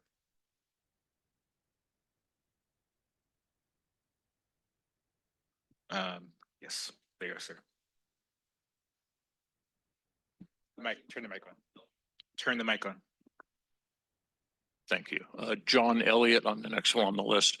Sorry for the little snafu there on my speaker slips, but I mean, I'm not surprised our voices have not been heard. My name is John Elliott, no relation, but my wife and I own a small outdoor store on Highway 79 at Descanso Junction. And my building was built in 1915, and the people across the street, the restaurant's 1925. State highway came through and everything's been fine for all these decades. Back in last December, we get approached by Caltrans staff, and they're saying us that we need a permit for our parking because it encroaches within the 80-foot right of way. It's gone round and round and round. And now suddenly they're telling us that we cannot park where we have parked for literally 100 years. They've gone in, they've marked the whole subdivision as a no parking zone. It's been devastating. They are going to take away our parking. It's going to put us out of business. One of the commissioners mentioned community visions. Our community plan, our sub-regional plans, our general plans, this is a scenic highway, we have scenic overlays, we have 8 historical designators on our properties just to protect us. And now, they're coming in, and they're going to take us out. And it's just traumatic. It's rattling. It's really getting to us. It's happening right now. And we've got our local staff, our politicians, state senator, assemblyman, supervisor. They're all on our side trying to stop this from happening. But it's just, I don't know if we can stop it. We need help. I appreciate it. I don't know if this is real protocol, but it's the best we can do. Thank you very, very much for your time. All right, thank you, sir. Just to clarify, you're John Elliott and Brett Cooper? No, Mr. Okay. Cooper's over Oh, here. yes, He's okay. the owner of the John restaurant Elliott across is the next. street. All right, Yeah, thank you. please. Yeah, I'm Brett Cooker. I own the business across the street, the restaurant. And like John said, the building's been there for 100 years. The parking has been there for 100 years. When the property was deeded to Caltrans, they built the state highway, the parking remained for 100 years. Nothing's changed. And I just want to throw out there that there was an accident in 2021. Caltrans was held liable and was sued because a car driving by hit 2 girls that were walking on the highway, and they didn't get killed. But anyway, Caltrans was held liable. And now you could find out through the court records that Caltrans was held liable because they hadn't done anything to protect pedestrians. So I guess their answer is take our parking, pedestrians go away, and that's it. Business is closed. So I think there's some protocols that are not being followed here. And I'm hoping that you could look into that and get us some kind of resolution that works. Thank you very much. All right, thank you. We will now go back to the agenda. Item 12, Rural Counties Task Force Chair Aaron Hoyt. Good afternoon, Chair Grisby, Vice Chair Falcone, Commissioners, Executive Director Taylor, and Senator Cortese. My name is Aaron Hoyt. I'm the Deputy Executive Director for the Nevada County Transportation Commission and Chair for the Rural Counties Task Force representing the 26 rural regional transportation agencies, and local transportation commissions. I'll start my remarks today with just an apology for not being there in person to present to you today, and enjoy all the sunny San Diego has to offer. The last time that the Rural Counties Task Force met with Caltrans and CTC staff was at our July 18th meeting. We heard a number of informative updates, and I just wanted to thank the Caltrans planning team for reaching out to us for a number of those presentations.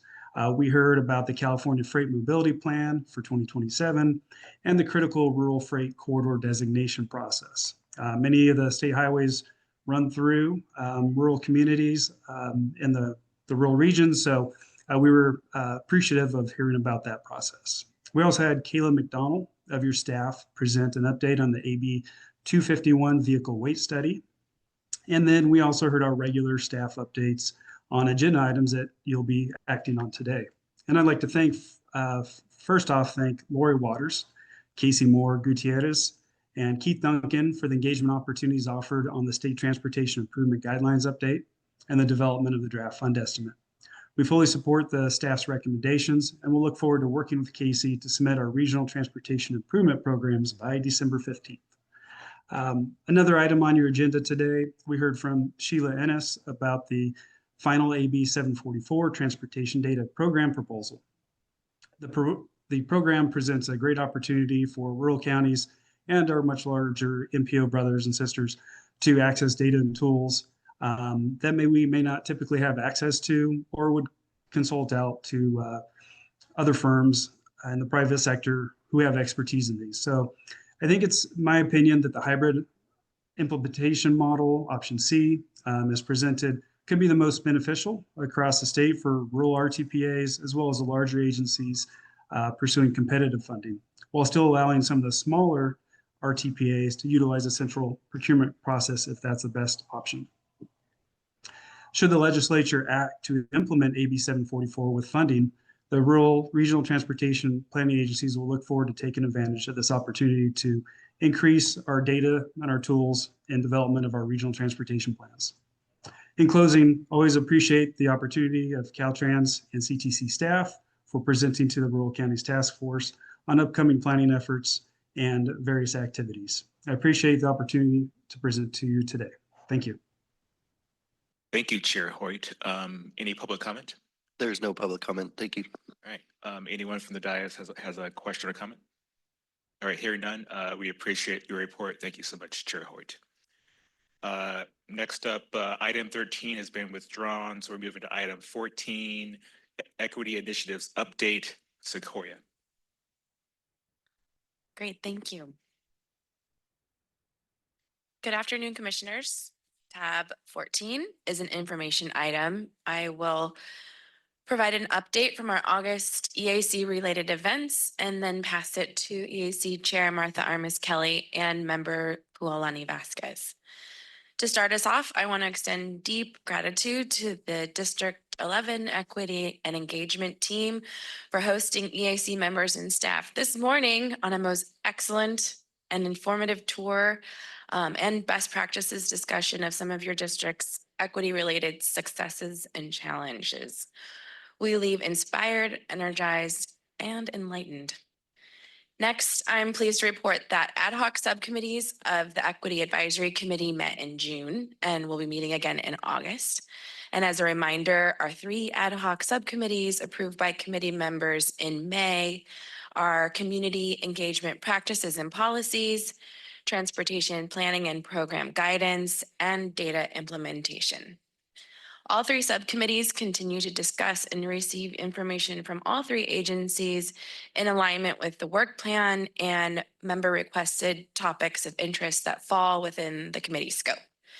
In August, subcommittee members will discuss and deliberate topics such as elements of the Caltrans statewide engagement playbook and the transit policy and implementation plan.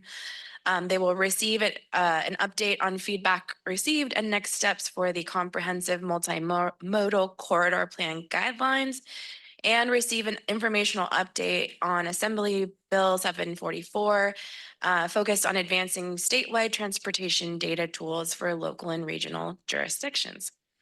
We busy out here. So ad hoc subcommittees are anticipated to meet again in November 2025 and in February 2026. And our next full committee meeting is scheduled to be held virtually on September 5th.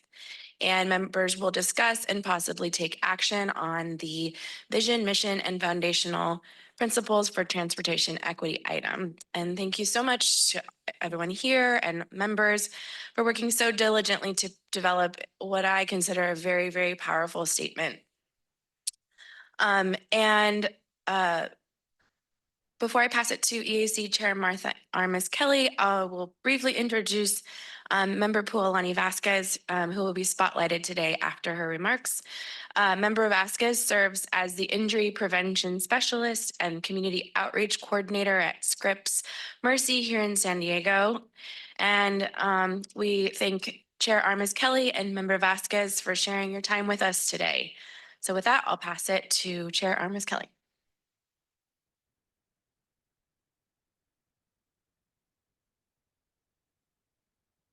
Good afternoon.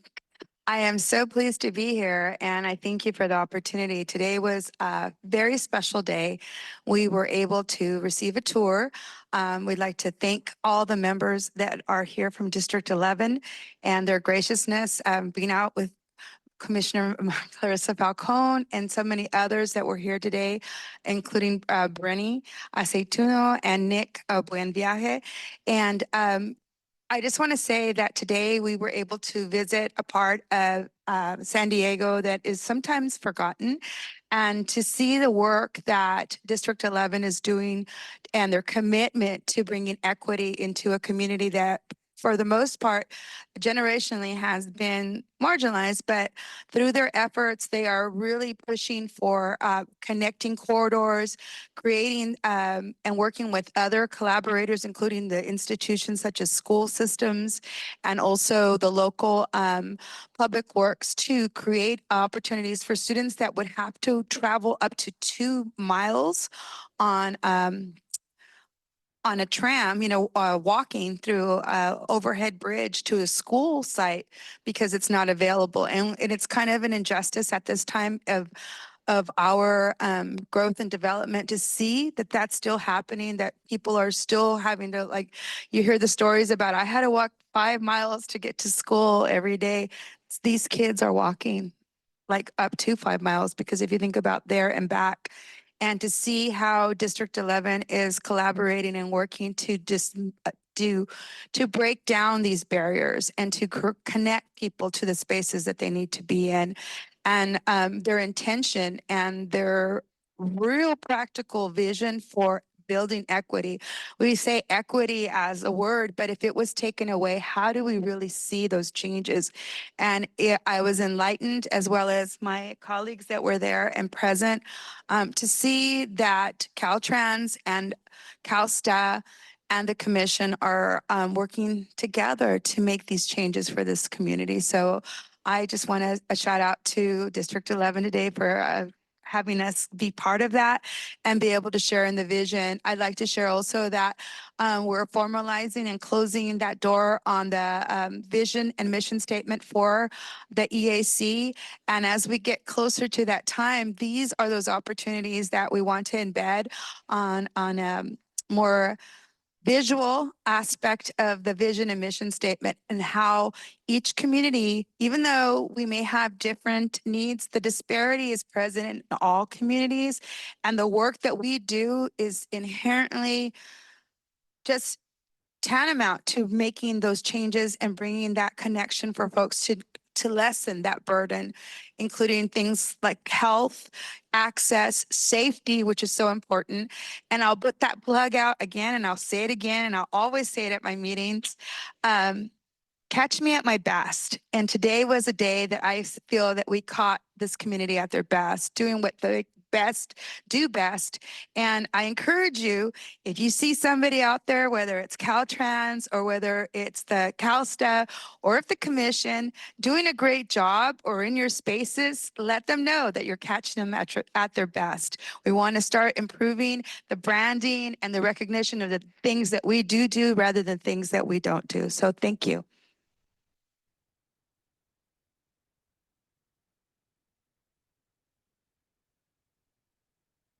Okay, good afternoon. I have some slides. Perfect. Thank you. Good afternoon, commissioners, guests. My name is Pualani Vasquez. I know that's a mouthful, but please feel free to call me Pua. I'm the Trauma Injury Prevention and Community Outreach Coordinator for Scripps Mercy Hospital. We're an adult level 1 trauma facility here in San Diego. Next slide, please.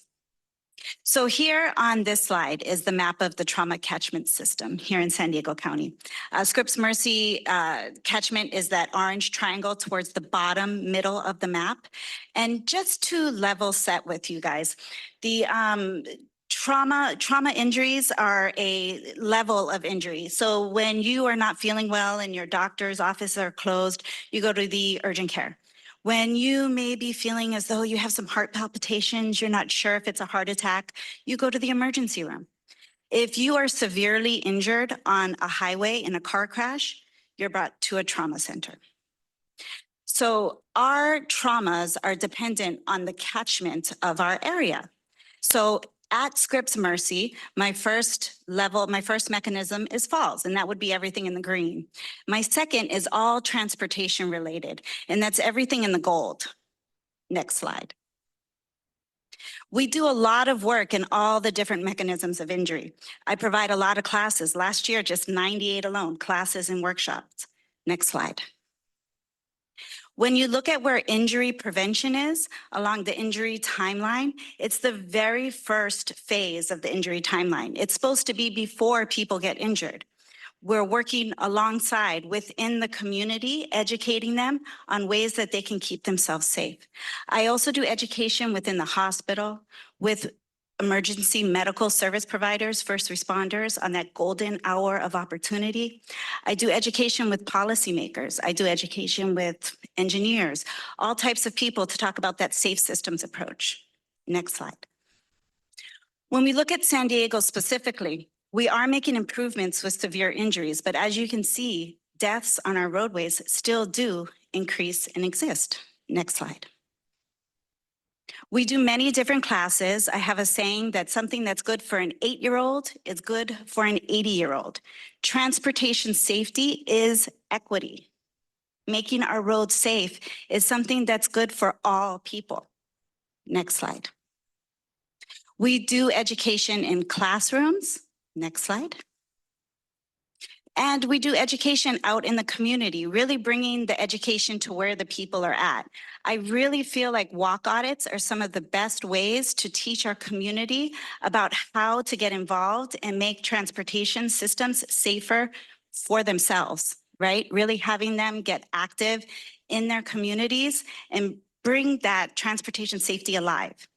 Really talking about complete streets, that sidewalks, where it's safe to turn, speeds, really having them understand how velocity impacts fatalities. Next slide. What's really interesting is that here in San Diego, we're kind of the ground zero when it comes to micromobility, right? The e-bikes, the e-scooters. We did a county-wide poll for trauma data. And when we look at that age distribution of the traumatic injuries, we see a lot of talk that's done for those younger bike riders, right? Everybody talks about those kids on those e-bikes. But what's really interesting when you look at that age distribution, look at the 60 to 69-year-olds. It's really the returning bike riders as well. So we developed education that addressed the younger bike riders as well as the older bike riders. It's very similar to that curve that we see with the motor vehicle injuries. We also saw that the larger amount of injuries, so over half of the injuries, came from solo falls. So really addressing bike skills. So we developed on-bike education as well as classroom education. We bringing in that equity piece, that inclusion piece. We deliver it in person, we deliver it virtually. Next slide. This is some of the different education that we do. We have a very robust helmet distribution education, bringing in that motor vehicle injury education that we all know about. I talk about role modeling and how important it is. So when a parent comes to my table to ask for a helmet and they don't have a helmet on, I make sure that they get a helmet too, right? Next slide. These are some of the statewide coalition and work that we do. Next slide. And, you know, when we talk about the interconnectedness of transportation safety, right? Violence definitely is one of that. And this is some of the work that we do with the interpersonal violence reduction. Next slide. And we'll skip over this one. Next slide. And none of this could be done without partnerships, right? Partnerships that we have together here in this room, as well as partnerships with law enforcement. This was an event that I did with law enforcement, first responders, and also retail locations for those e-bikes to talk about how do you talk to parents about the different classes of e-bikes? How do you talk about helmets? A bike helmet is not okay for an e-bike, right? They have to have a helmet that's rated for an e-bike for the speeds at which it travels. Parents don't know that. Nobody talks to parents about that, right? Nobody knows that. Next slide. This is just an example of some of the county partners that we use. Next slide. And this is an example of some of the national partners. None of it can be done without the partnerships. And that's it. Thank you.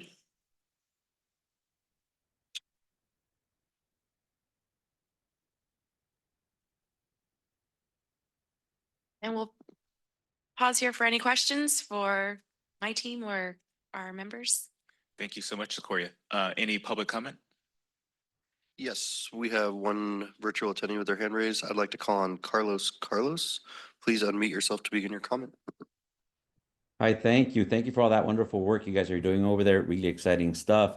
I was inspired by hearing best of the best there. And so I want to have a go here. You see, I was going to wait and speak on other reports, specifically item 36 on the agenda. However, I think that the equity and fairness component of today's meeting speaks to it. Commissioners, thank you for the work that you do and also for really the opportunity to speak here today. My name's Carlos Cordon. I volunteer with United Caltrans tenants along the former SR 710 route in the Tri-City areas of, was it Pasadena, South Pasadena, and El Sereno in Los Angeles. I'm here to speak on a matter of great importance to, you know, our communities and folks that live along the corridor.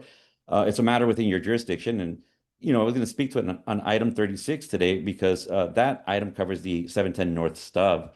And so we believe that there's room for updates on the SR 710 home sales process within future agendas. And so I wanted to bring that to your attention because it's not on the agenda today and it should be. We're just trying to find a place for it. And we think that the equity and fairness part of the agenda would be a very good place for upcoming CTC meetings to consider, you know, really having a way to report back on what's happening there. And as you've heard from other tenants and you'll continue to hear, there's some sort of an unspoken policy of delay and disqualify, and it's really negatively impacting tenants and the community. We've seen people displaced as a result and so on and so forth. You know, we have a higher expectation. We believe that, you know, Caltrans is very capable of so much. We depend on them for so much. And this is an area that we believe lacks any real transparency. And so we know from experience that we've had in talking to tenants, there's a process that I believe Carolyn Dabney at Caltrans and the Veterans Realty Group have been engaged in now for the past 2 years. It's a practice that violates the spirit of, you know, uplifting our communities and, you know, returning these homes back to the community. And it violates the spirit of the Roberti Bill. I don't know what you guys have heard, but it's our understanding that almost no homes have been sold to any existing tenants, even though, you know, we were assigned a first priority and, you know, tenants have been waiting for years.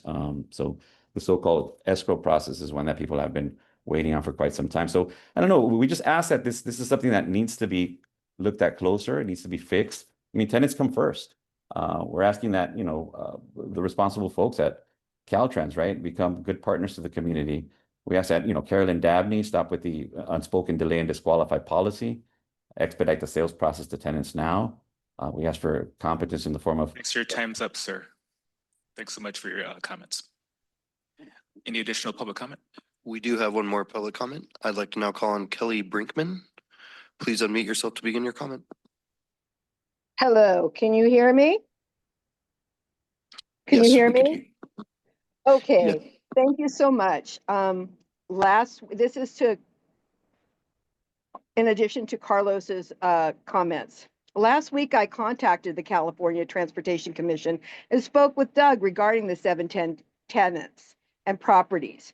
Doug informed me that CTC relies on Caltrans words that they are adhering to the Roberti bill. I find this deeply troubling given the well-documented issues with El Sereno, South Pasadena, and Pasadena. Caltrans has not been responsible stewards of these properties and continues to perpetrate the injustices just as it did back in the 1960s when it displaced Black and Brown families. I recently attended a 710 Connect meeting where I watched amplified voices of people and families displaced by the Freeway of Pasadena. This documentary spoke about the injustices and the need for appropriate reparations. We urgently need CTC's intervention to ensure that current Caltrans tenants are not subject to the same systematic wrongs that have persisted for decades. And we'd really appreciate your help with this. Thank you. Next, I would like to call on Linda Ponce. Please unmute yourself to begin your comment.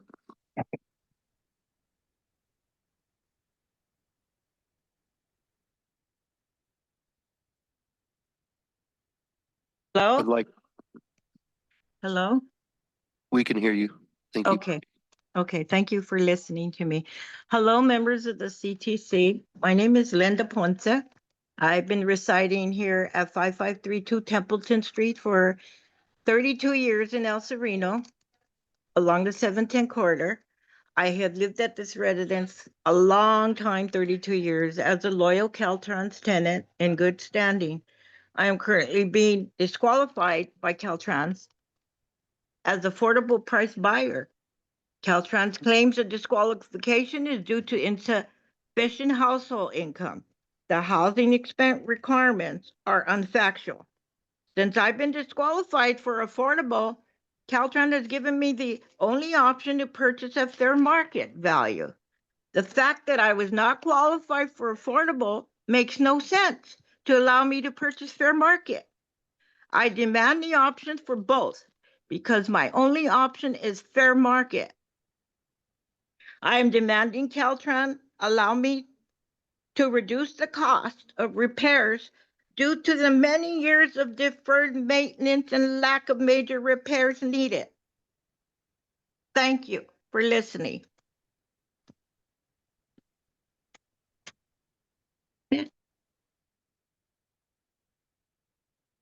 We just received another public comment that I will read aloud right now. If Caltrans does not honor the Roberti bill, why were they put in charge? Some of this homes have asbestos, homes that are deteriorated due to lack of maintenance. Why can someone just step up and do the right thing? Thank you. Next, I'd like to call on Sandra Saucedo. Please unmute yourself to begin your comment. Unmute. Yeah, hello. We can hear you, Sandra.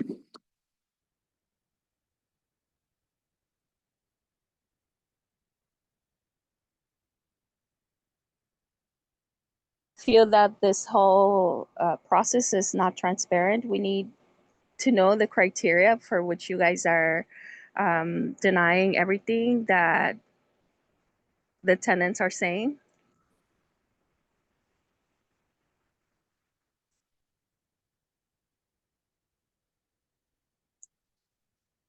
Am I on? Yeah. Yeah, I feel that this is ongoing and the community needs answers. We are tired of all the housing related entities coming into our neighborhoods and displacing the people who already have roots here in El Sereno. And so we want, we want a fresh start. We want Carolyn Dabney out of this whole process. We need all the products that all these entities with big and deep pockets to leave El Sereno, and the community needs to get a hold of all those products and become autonomous. We are tired of Caltrans, really. That's all I have. Thank you. Next, I'd like to call on Sean Salazar. Please unmute yourself to begin your comment. Yes, hello. Can you guys hear me? Yes, we can hear you. Yes, hi. So, since we are speaking on the 710 again, as you know, 2 minutes is not enough. We need more time, and we need public hearings from the legislation. Caltrans, as I mentioned, there is no reasoning with Caltrans. They do not care what the tenants have to say. They do not care that we suffer. They take pride in denying us and disqualifying us. The Roberti bill was meant to allow us to purchase these properties, and they have found regulations and ways to disqualify us from purchasing them. And it is unjust. There's one word, it's unjust. And we need someone to come in to force them to do the right thing, because they obviously are not listening to the tenants. There may be only a few people commenting today on this CTC meeting, but trust me, there are plenty others, and plenty others are suffering. I need the CTC to do what they can, and we are doing everything we can on our end. The fact is, these disqualifications could quite possibly displace these tenants. There is no guarantee of renting from an HRE. They cannot guarantee it. Their house can be sold at auction and they will be displaced. There was a law put in place to prevent that, and they are evading that law. Carolyn Dabney does not listen to reason. She is unfit and incapable of being in charge of an affordable sales program, and a program that is meant to allow to provide the people in these homes to purchase them. We need her out, and we need the hired real estate company Caltrans has hired out as well. Thank you. Thank you. Next, I'd like to call on Suzanne Easter. Please unmute yourself to begin your comment. Yes, hi. I'd like to speak as someone who is actually been qualified in escrow. I live in South Pasadena as a Caltrans tenant for 30 years. And when I entered into my contract, I asked very specific questions before signing. And one of the main things I was told is that this process would take approximately a year. I do understand that they cannot be specific about that time frame, but I am at approximately 1 year since signing. I received an email a couple of weeks ago from the realtors saying that they are currently only repairing about 5 homes a year, and there are 30 homes in front of me. If you do the math, they are not going to get to my sale for 7 years. Now, there are vesting clauses in this contract, and you cannot really fully vest for 6 years. I didn't agree to 13 years. And at 7 years, at completing escrow, you're putting me at 13 years. That is not what I asked for. It's not what I was told. It's completely unfair. And if they knew how many homes they needed to repair, it is on them. The onus was on them to make sure that they had the proper infrastructure in place in order to do that in a timely manner. There are older folks in these homes who could literally die before they are able to close escrow at this pace. So they need oversight. I've been trying to buy my home since 2001. I've been in a market value sale and 2 Roberti sales, and they have evaded closing escrow on any of those sales. And it looks like this is going to be the same thing if there isn't some serious intervention and oversight. Thank you. There is no more public comment. Thank you. All right, thank you. Is there any questions or comments from the dais? All right, hearing none, we're going to take a 15-minute break. Thank you.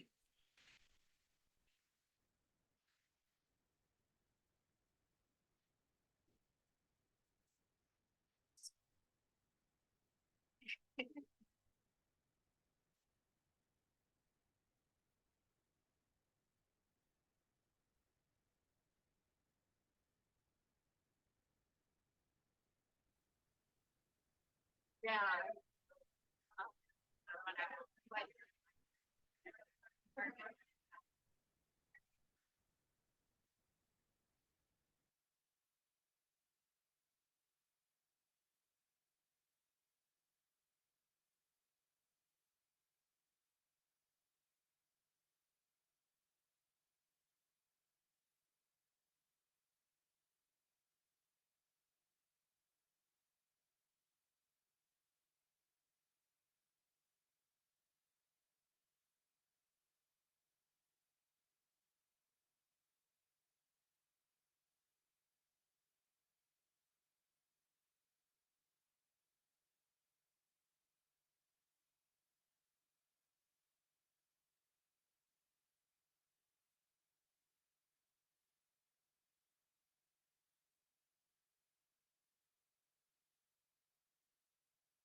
All right, we're gonna start with item 15, Vincent.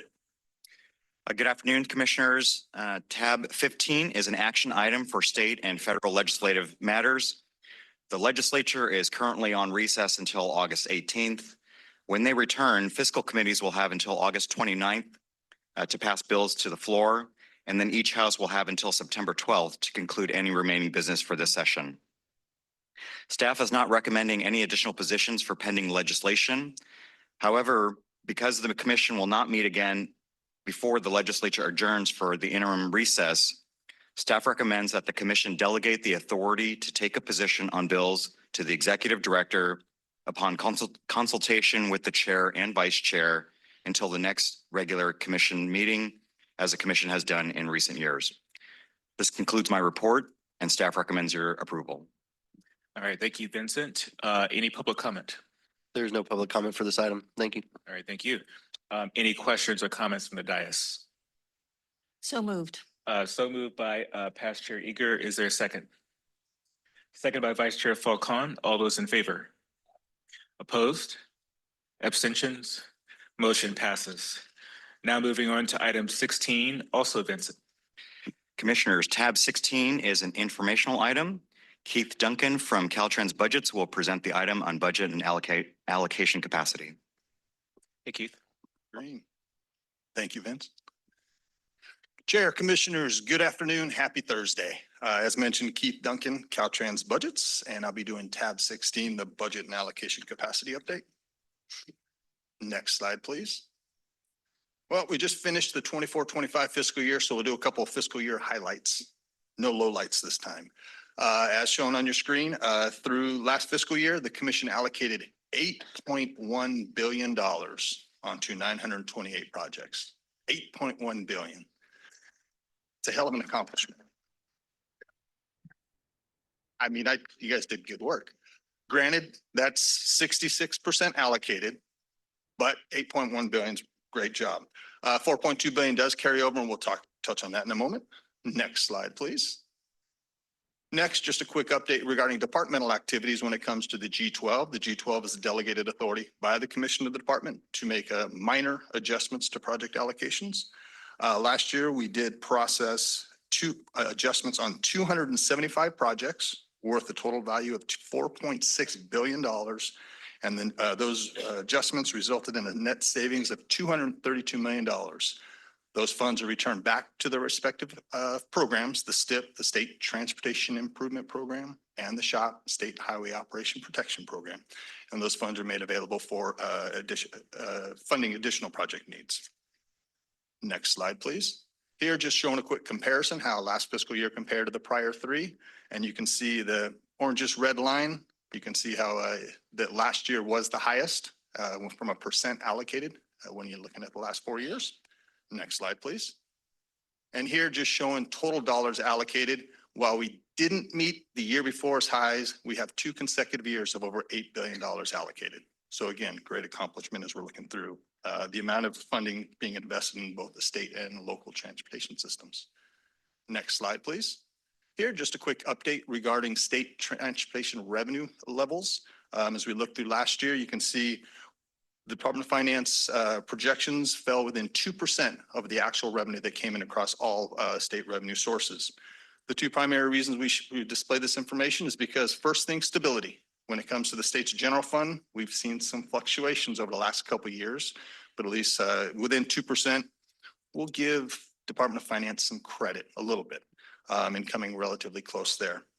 We do know, as Chief Deputy Galasuski mentioned earlier today, related to our state transportation specific to fuel consumption is dipping down. So we know that trouble's coming, but at least knowing that our transportation revenue did come in line with projections is good news. And again, the other reason is my friend Garrett Franklin will be up here in a few moments regarding the STIP fund estimate.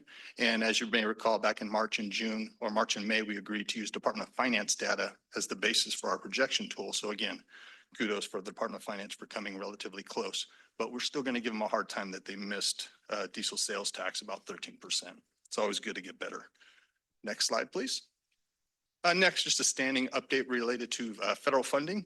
As we've shared the last few meetings, our FHWA formula funds continue uninterrupted. So our core programs, we continue to allocate, continue to obligate, continue to use our funds without interruption, as well as preparing for August redistribution in the coming weeks or in the next couple weeks.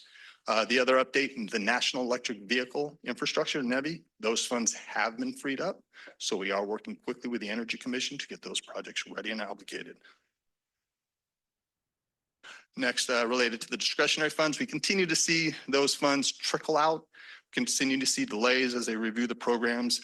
So we are working quickly whenever funds are freed up to continue to obligate, or at least get the grant agreements executed and obligate the funds as quickly as possible.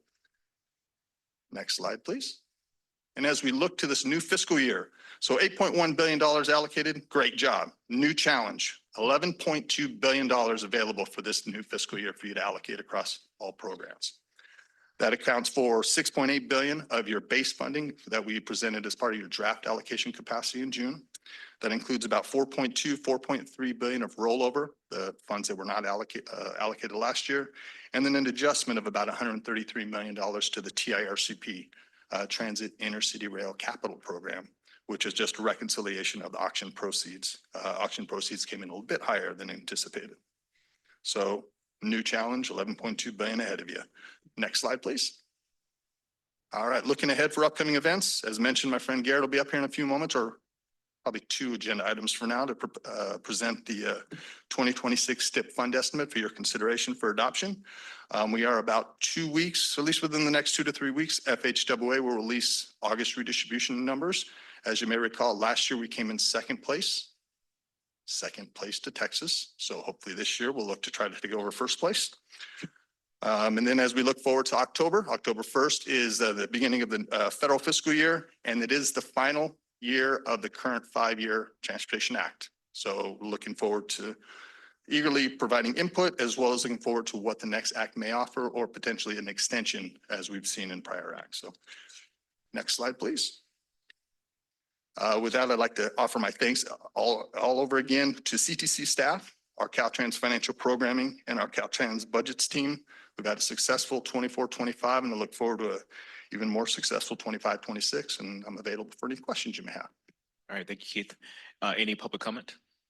There is no public comment for this item. Thank you. All right, thank you. Any questions or comments from the dais? Hearing none, thank you so much. We appreciate the report. Thank you. Yes, indeed, we do. Next item is item 17, Casey. Good afternoon, Commissioners. Tab 17 is an information item. This is the hearing for the draft 2026 State Transportation Improvement Program guidelines, providing the final opportunity for public comment prior to adoption. The guidelines are under Tab 18, attachments B and C. As required by statute, the STIP guidelines must be adopted every odd-numbered year at the same time as the STIP fund estimate. These guidelines outline These guidelines outline the policies and procedures for the development, adoption, and management of the STIP. Statute further requires at least one public hearing before adopting the STIP guidelines. The draft 2026 STIP guidelines are divided into 2 sections. The specific guidelines, which outline the schedule and funding available for the 2026 STIP, as reflected in the department's 2026 STIP fund estimate under tab 19. The permanent guidelines describe the ongoing policies and procedures for the development, adoption, and management of the STIP. Commission staff held a workshop on the draft 2026 STIP guidelines on May 5th, 2025, and presented the initial draft at the June 2025 commission meeting. An additional public workshop was held on July 22nd. All proposed changes were developed in coordination with the Interagency Equity Advisory Committee, public stakeholders, local agencies, county transportation commissions, regional planning agencies, and Caltrans. The draft 2026 STIP guidelines include 2 changes this cycle. For the specific guidelines, the uncommitted funding section was updated. Previously, the STIP required all proposed projects to be fully funded, except for those seeking Senate Bill 1 program funds in the upcoming cycle. The update now allows more flexibility, no longer limiting SB 1 projects to a single cycle and adding active transportation program and federal discretionary funds to the uncommitted funding section. For the permanent guidelines, section 48, the display of project descriptions and costs has been updated to require regions to provide project and/or page numbers from the adopted regional transportation plan that correlates with each STIP project. That concludes my update. As a reminder, this is an information item. Staff recommends that you open the hearing for public comment. All right, thank you so much. Any public comment on this item? We do not have any public comment on this item. Thank you. Thank you. Anything from the dais? Oh, that's right. We have some in-person comments. Patricia Chan from LA Metro.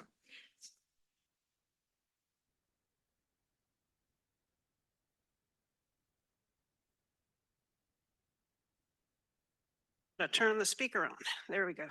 I'm Patricia Chan with LA Metro, and I would like to express our support for the 2026 STIP guidelines as proposed. We appreciate staff's work on the guidelines. It's such a large, complex program, and we recognize the tremendous challenge involved with making it work for all the eligible agencies with our different sizes and needs. We are grateful for the improvements that STIP funding supports within our county, and we look forward to working with staff to develop and deliver our 2026 RTIP. Thank you. Thank you. Next up, we have Kenneth Cow.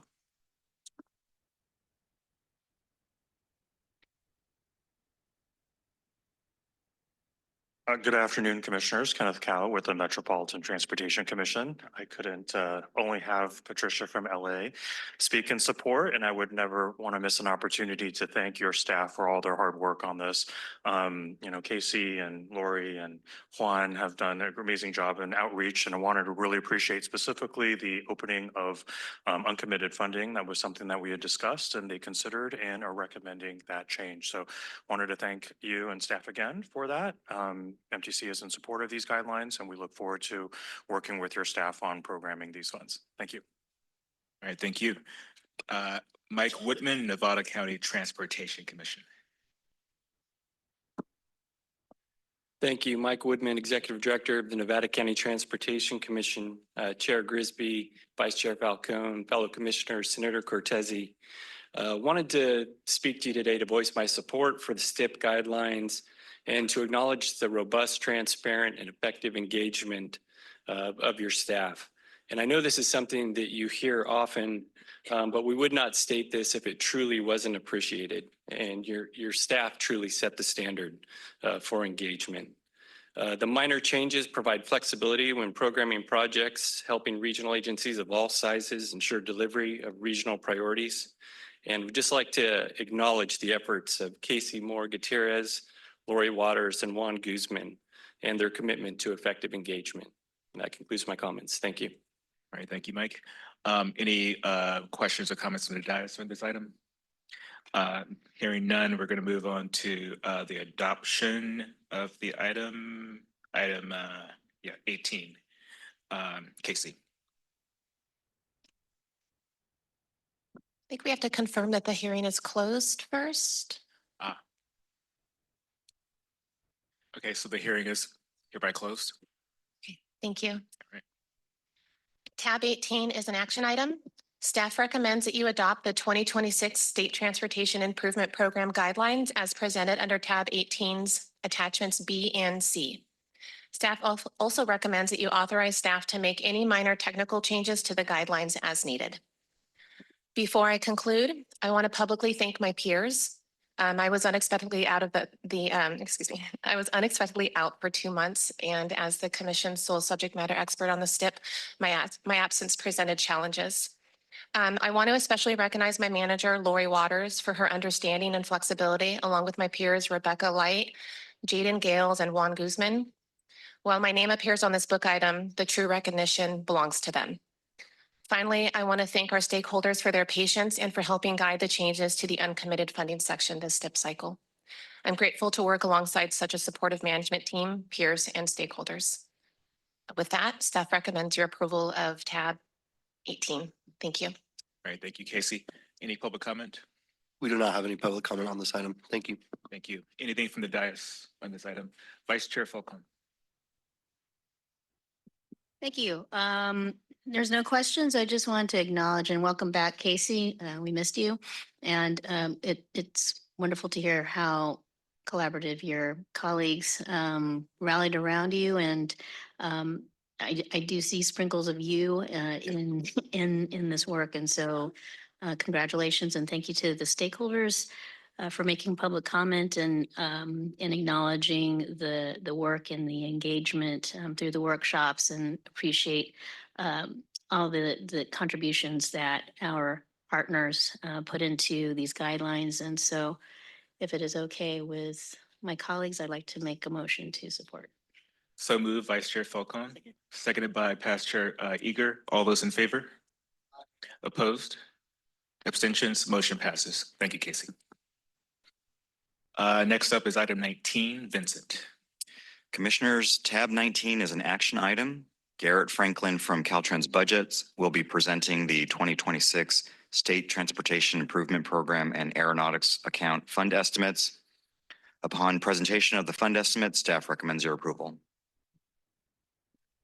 Thank you so much. Good afternoon, Commissioners. Garrett Franklin, Caltrans Division of Budgets. I'll be presenting the proposed 2026 State Transportation Improvement Program and Aeronautics Account Fund Estimates. Next slide, please. So the development of the fund estimate process has included a series of milestones over the course of the calendar year. It began with an overview in January, detailed assumptions in March and in May, a draft fund estimate presented in June, and most recently, the STIP workshop in July. That brings us to today with the proposed adoption of the 2026 cycle fund estimate. Next slide, please. So here's a list of updates since we last met in June. The state highway account, public transportation account, road maintenance and rehabilitation account, and aeronautics account are now reflective of account activity with the beginning balances of July 1st, as well as the enacted 25-26 budget. In addition to that, interest earnings are based on that updated beginning balance, as well as the latest interest rates. No change has been made to either the STIP or the SHOP target capacity. The aeronautics account fund estimate target capacity was adjusted down $1.5 million, and that was to reflect the updated balance and commitments over the fund estimate period. Next slide, please. So this table displays the target capacity for both the STIP and the SHOP. Over the 6-year fund estimate period, STIP capacity is $3.3 billion, and SHOP capacity over that same period is $27 billion. Based on the balance of the 2024 SHOP after accounting for June actions, the new target capacity over the 6-year period for STIP adjusted to approximately $1 billion, and the 5-year total target new program capacity of $1.1 billion is unchanged from the June commission meeting. Next slide, please. Regarding the aeronautics account fund estimate, the target capacity over 5 years is $8 million. As I mentioned earlier, this was an adjustment of $1.5 million from June and was due to the updated balance as well as the commitments over the FE period. It's worth noting that this target capacity is net of the priority grant program, which is called the Airport Annual Credit Program, which is $1.5 million annually and is reflected in the total local assistance row on the slide. Next slide, please. So given that this is an action item, the department recommends adoption of the proposed 2026 fund estimate.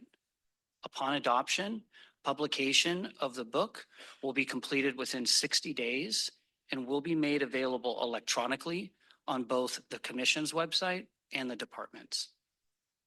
Next slide, please. And with that, I'd be happy to answer any questions. All right, thank you so much. Any public comment? There's no public comment. Thank you. Thank you. Any comments or questions from the dais? Hearing none, is there a motion? So moved by Commissioner Eager. Is there a second? Second by Commissioner Tiffany. All those in favor? Opposed? Abstentions? Motion passes. Thank you very much. Thank you. On to item 20, Final Transportation Data Program Proposal. Sheila. Thank you. So good afternoon, everyone. I'm pleased to present the final proposal developed in response to the requirements of Assembly Bill 744, followed by a formal staff recommendation for your consideration. This recommendation reflects nearly 2 years of extensive collaboration among local, regional, and state agencies, and it embodies a shared commitment to improving how transportation data is used to support equity, efficiency, and transparency across California. Next slide, please. The initial objectives of AB 744 are to evaluate the tools currently used by local, regional, and state agencies to collect and analyze transportation data, gain an understanding of what types of data and tools are needed by local, regional, and state agencies, and finally, recommend a path forward that not only addresses those gaps, but also explores different tools or methods that could improve how agencies access this data. Next slide, please. Commission staff conducted a multi-method approach to stakeholder engagement throughout 2024 and 2025. This included virtual meetings, multiple surveys, and an initial kickoff webinar followed by 3 workshops. After the bill was enacted in October of 2023, Commission staff held a virtual kickoff webinar followed by several virtual meetings with local, regional, and state agencies. Multiple surveys were conducted, the first of which focused on identifying data outputs reported and reporting criteria such as where the outputs are reported, how often it's reported, and what tools are being utilized to assist with reporting efforts. The second survey focused on regional transportation planning agencies and members of the Rural Counties Task Force and aimed at identifying additional outreach opportunities, preference of funding path, potential challenges that would impede AB 744 implementation, identification of current tools being utilized, as well as for what purpose, and future needs supporting the state transportation and climate goals. The third survey involved of transportation and housing related state agencies. In addition to the initial kickoff webinar, Commission staff conducted 3 workshops to share progress, review data and preliminary findings, and gather stakeholder feedback on proposed implementation options. So our stakeholders included metropolitan planning organizations, regional transportation planning agencies, members of the Rural County Task Force, vendors, other state Department of Transportations, and subject matter experts from a diverse group of agencies specializing in transportation planning, housing policy, environmental justice, and data analysis, each bringing critical perspectives to help shape our understanding of the bill's implications and the needs associated with its requirements. Each stakeholder brought critical perspectives, and I just said that, so my apologies. Okay, so just wanted to make sure we got it. So continued collaboration with these partners and the Interagency Equity Advisory Committee will remain a priority if the legislature advances a proposal. As mentioned earlier, a key objective of AB 744 is to evaluate the current landscape of tools being utilized, as well as agency needs specific to implementation of data tools. Engagement insights related to the assessment and identification of data tools were as follows. The top 3 reported transportation data outputs were travel time, vehicle miles traveled, and safety. Geographic information systems, or GIS tools, such as Esri, ArcGIS, and QGIS were noted as most widely used. Mobility analytic tools such as Replica, NREX, and Streetlight were popular among metropolitan planning organizations. And for specialized tools and analytic platforms, metropolitan planning organizations rely more on travel demand modeling tools like Bentley Cube or Transcad, whereas state agencies use tools such as Google Earth Engine and RStudio for environmental analysis and spatial data integration. It's important to note that the tools referenced were identified through stakeholder engagement and represent only a small sample of existing tools. And for additional examples mentioned during this process, please refer to Appendix B within the draft proposal. So several common barriers to adopting data and modeling tools emerged across agencies, and these challenges generally fell into a few key categories: lack of technical expertise, limited staff resources, budget constraints, and concerns about data redundancy. Beyond technical challenges, agencies also highlighted financial constraints and procurement challenges, especially among smaller organizations. Next slide, please.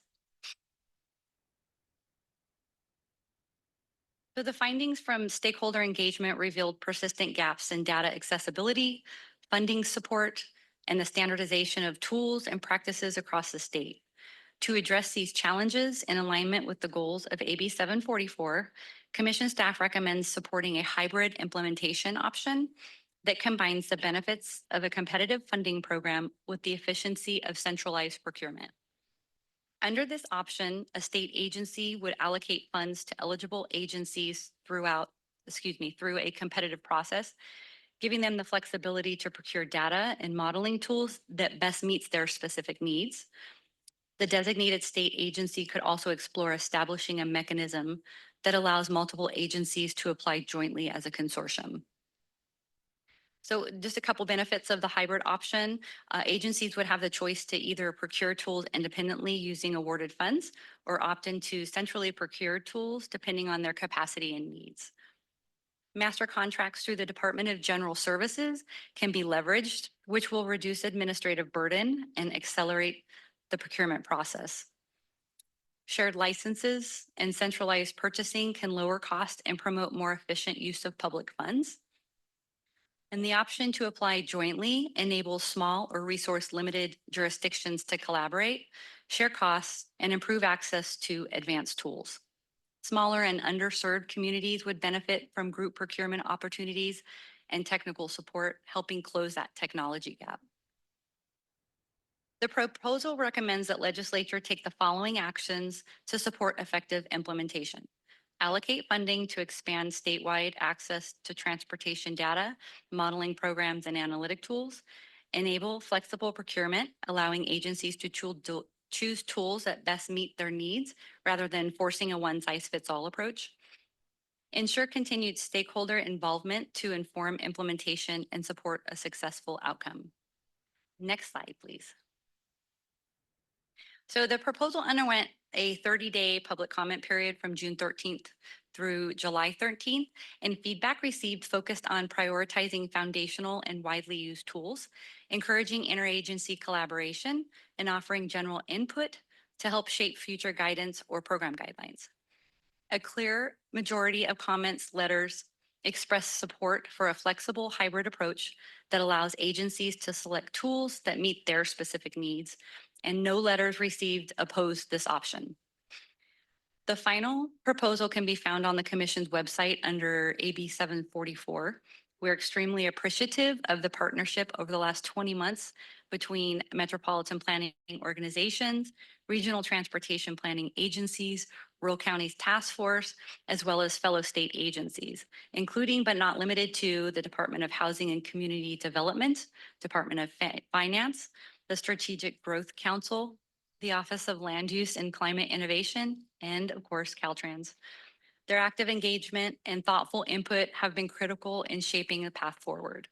Additionally, I would like to point out that we will be providing an overview of AB 744 and the proposal to the Interagency Equity Advisory Committee Subcommittee on Data Implementation during their meeting on August 19th.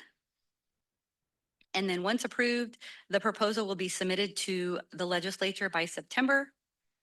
Once submitted to legislature, we will continue to monitor the legislative process and stay engaged as it moves forward.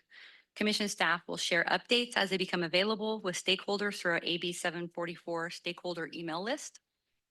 And that concludes my presentation. Staff recommends approval of the Assembly Bill 744 final proposal.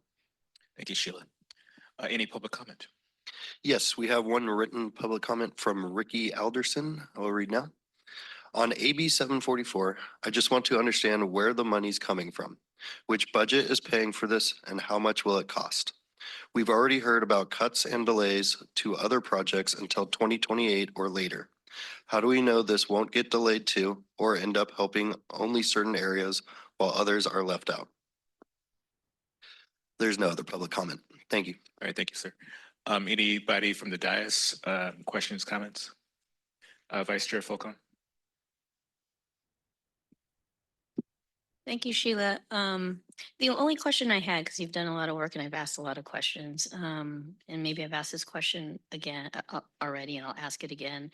In terms of alignment, from varying sizes of our external stakeholders, is it pretty much aligned in terms of hybrid? It sounds like there's unanimity, but in terms of engagement, did you get a good swath of folks that provided comment on these options? I'm sorry, so is the So like so did our large MPOs and we heard from Aaron from the rural counties, and they're supportive of the hybrid. I just want to make sure that our urban, all of our partners, large, small, resourced, Yes. under-resourced. Yeah. So what's kind of rural- exciting about this too is in one of our workshops, the idea and the support came from rural county task force members and members of the RTPAs too. So that was exciting. Right, right. All right, congratulations on the work. Indeed, congratulations. Any other comments, questions from the dais? Is there a motion? Moved by Commissioner Cruz. Is there a second? Seconded by Vice Chair Falcone. All those in favor? Opposed? Abstentions? Motion passes. Thank you. Thank you. Next, we have item 21, update on preparing for the 2028 games. Laura. Good afternoon, Commissioners. Tab 21 will feature an informational presentation from Jacqueline Torres, Senior Director at LA Metro. Her presentation will highlight some updates to the Mobility Concept Plan, which guides transportation enhancements for the 2028 Olympic and Paralympic Games. With that, I will turn it over to Jacqueline, who is joining us virtually today. Good afternoon, Commissioners. My name is Jacqueline Torres. I am a Senior Director in the Office of Strategic Innovation here at Metro. My apologies, I could not be there in person today, but it's my pleasure to return and present to you on Metro's work as it relates to the 2028 Games. Next slide, please. Today, I'll go over the 2028 Games landscape, Metro's Mobility Concept Plan, or MCP, as I may refer to it later in the presentation, the Reconnecting Communities and Neighborhoods Grant, or RCN, and funding, and I will close with question and answers. Next slide, please. The 2028 Games is anticipated to be one of the largest peacetime gatherings in U.S. history. We will be the third city to host the Olympics for a third time, behind London and Paris, and this will be our first time hosting the Paralympics. So since starting to plan, we've been faced with several challenges. Paramount among them is a lack of dedicated funding, specifically for transportation. And since this Games will be a national special security event, that means that there will be little or no parking available at any of the venues.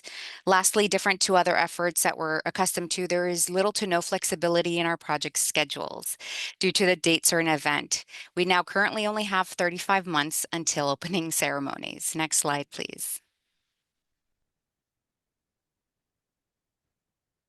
So the 2028 Games by the numbers, we like to look at this holistically, looking at and understanding what the scale of this operation includes. So as I mentioned, LA 28 will be the biggest Olympics ever. We're expecting about 15 million tickets to be sold. Just to compare the 1984 Games, there were only 5 million tickets sold in 1984. We're going over 80 different competition, training, and accommodation and other venues. And one thing that we like to focus on, especially at Metro, is understanding that the peak day spectator trips is doubling of what we currently operate today. So we're looking at over an additional 1 million spectator trips every single day. Next slide, please. So this is an updated venue map. A little earlier this year, there was an announcement of new venues. Some notable changes include the removal of Santa Monica and the inclusion of Venice Beach, Santa Anita Park, South El Monte Shotgun Center, Pomona Fairplex, the Universal Studios lot, just to name a few. Next slide. With the games governing structure, there's an official agreement between LA, the city of LA, the host city, LA 28, the organizing committee, and the International Olympic Committee, the IOC. The Games Mobility Executives, or the GME, was established several years ago, and it's a cohort of Southern California agency partners. So while there's no official agreement between GME, the Games Mobility Executives, and LA 28, the GME agencies have been collaborating together on mobility and transportation planning efforts for the Games since its inception. Next slide, please. So as mentioned, the Games Mobility Executives, or the GME, listed here on the right-hand side of the slide, have been working together and are taking an active lead on one or more priority work streams. Each of these work streams have their own set of projects and priorities intended to improve mobility during the 2028 Games and are aligned with Metro's Mobility Concept Plan, MCP. Next slide. So Metro's Mobility Concept Plan, MCP work streams are shown in the slide, and as I mentioned, aligned with those in the previous slide. But going into a little more detail on these, the first pairing of these that are listed here are the Games Essential Projects. Now, these are temporary in nature.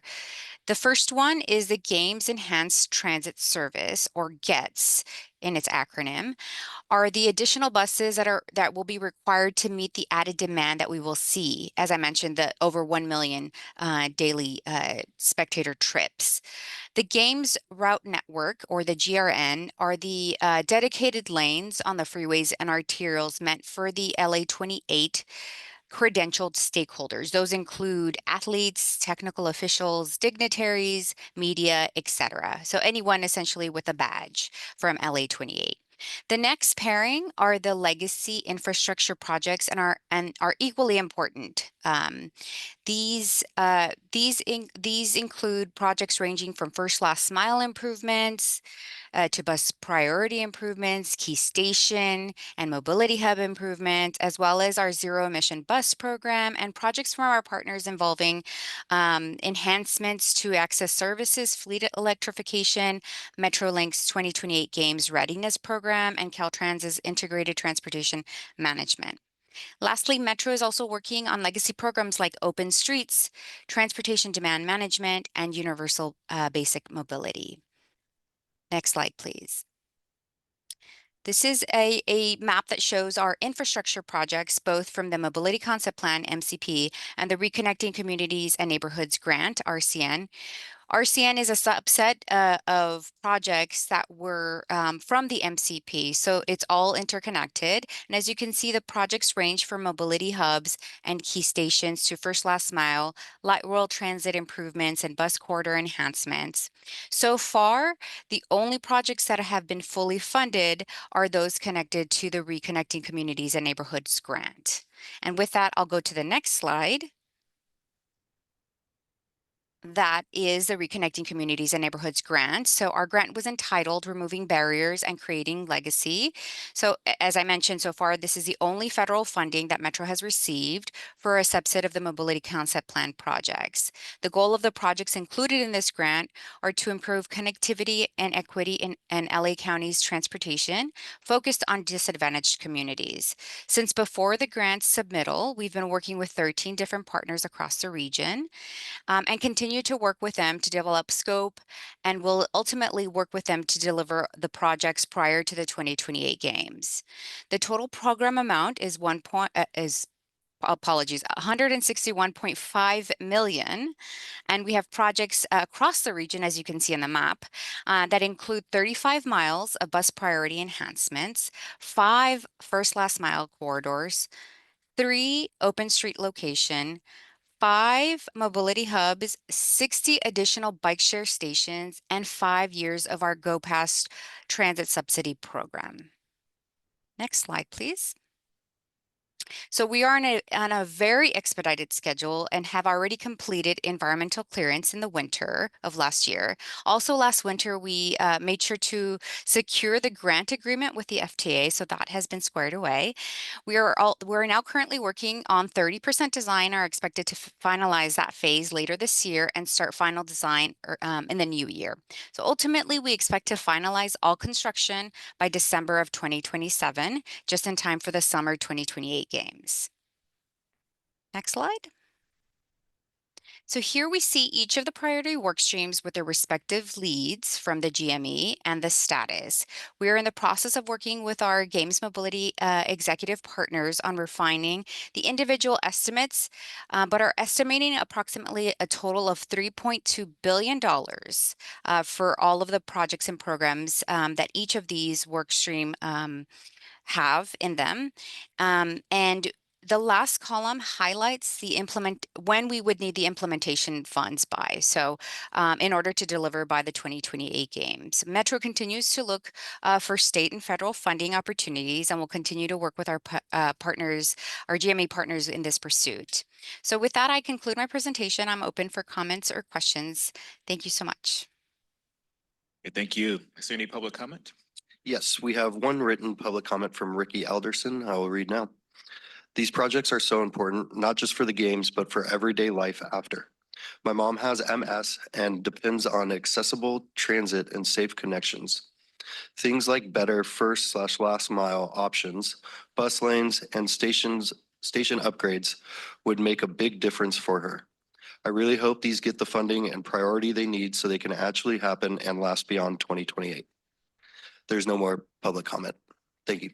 Thank you. I appreciate that. Any questions or comments from the dais? Just real quick. I'm going to recognize Elliot first.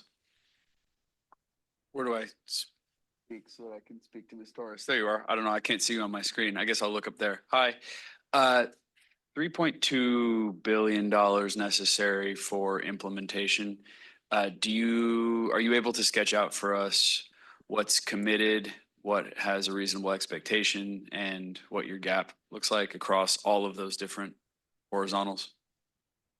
So we're currently working, as I mentioned, with our GME partners to refine the numbers, but I will tell you that the bulk of that 3.2 billion is necessary for the GETS, the Games Enhanced Transit Service. So that's the additional buses that we will need in order to meet the demand that will be placed on us in 2028. So as we continue to refine these numbers with our partners, we will be able to get that gap. But as I mentioned, also the RCN, the Reconnecting Communities grant for 161 million, at 161.5 million program amount is what we have so far of the 3.2. So there's a significant gap. Exactly. Well, my next question was going to be what keeps you up at night, and I think I have a sense of the answer. So I suppose I'll pose the question, but I can assume the answer. What keeps you up at night? The funding. Yeah, okay. Well, I guess while we're having this conversation, you mentioned pursuing state and federal funds. The state is in structural deficit for the next several years to carry us through 2028, and the federal government shows no desire to collaborate with the state of California, although perhaps the Olympics are a bright spot for reasons. So if you're $3.05 billion short on a $3.2 billion program, what are the big chunks that you're looking at? So the big, in terms of which funding opportunities. Funding opportunities. Okay. So we have been pursuing actively since the MCP, the Mobility Concept Plan, has identified these work streams with discretionary funds, right? And so we've been applying to all sorts of discretionary funds. As I mentioned, Reconnecting Communities has been the only successful one so far. We're currently waiting to hear from the CMAQ STBG funding as well. We've applied for that. We also are under the understanding that in previous games in both in Salt Lake City in 2002 and in Atlanta in 1996, there were substantial federal funding that came from the government. And so that is our working assumption. However, we are, as I mentioned, still actively looking at different opportunities to work both with the state and federal governments in order to help us alleviate this gap. Nothing has been confirmed so far. So that is our struggle. And you don't have a sort of rule of thumb about of your $3 billion gap, how much you expect federally versus how much you're looking to the state for or anything like that. It's just whatever you can find. Exactly. We have put forward a presidential budget ask. We have been doing that since last year, I believe, and continue to do that. The 3.2 billion. Oh, the full. Okay. Yeah, the full amount. I appreciate the conversation. Thank you, Ms. Torres. You're welcome. All right, Commissioner Cruz. No, my questions were along the same line, just concerned about a federal contribution to fund Olympic projects over the next few years. This is an incredible opportunity for us as a state to build out infrastructure, not just to meet the Olympics, but you got World Cup, you got Paralympics, but also to build out a transit network that can function at a high level. And then lastly, it's an opportunity to create so many good paying jobs in Southern California and throughout the state that we have to do everything we can to convince our folks on the federal level to make these investments. It's vital, but given the circumstances and sort of the bleak comments, I'm concerned. But we're committed to do everything we can, I'm sure, as a body to help make this happen. So thank you for all your hard work. I appreciate it. Thank you, Commissioner. Commissioner Tiffany. Thank you, Chair. So assuming that the funding's there and it's successful games, I'm just piggybacking a little bit more on Commissioner Cruz's comments. How much of the money will go beyond the games, go beyond the events that it's being spent for?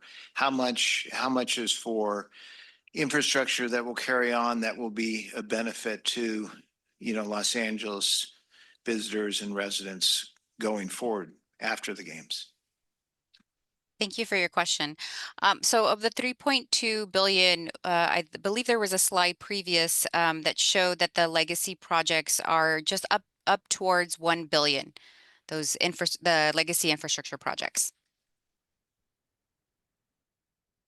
And what do those amount to? Are they highways? I know you mentioned buses. Can you get into a little more detail? What are those legacy projects that will carry forward? Sure. So let me recall that slide so that we have the different legacy projects or bus corridor enhancements. Yeah, if we can go back to that slide. Keep going. That one. Sorry. The next slide. Going down. That, perfect. Excellent. So the legacy infrastructure projects, as I mentioned, they involve first, last mile. So looking at improvements between the station that will be utilized by the spectators and workforce all the way to the venues, bus priority improvements. So those could be improvements to shelters or bus only lanes throughout the county.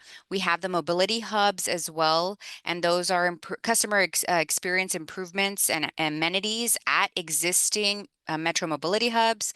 We have light rail transit improvements that are basically operational and reliability improvements, improving our resilience. So in case something goes down, one of the lines, there are several interlocks and siding projects for that.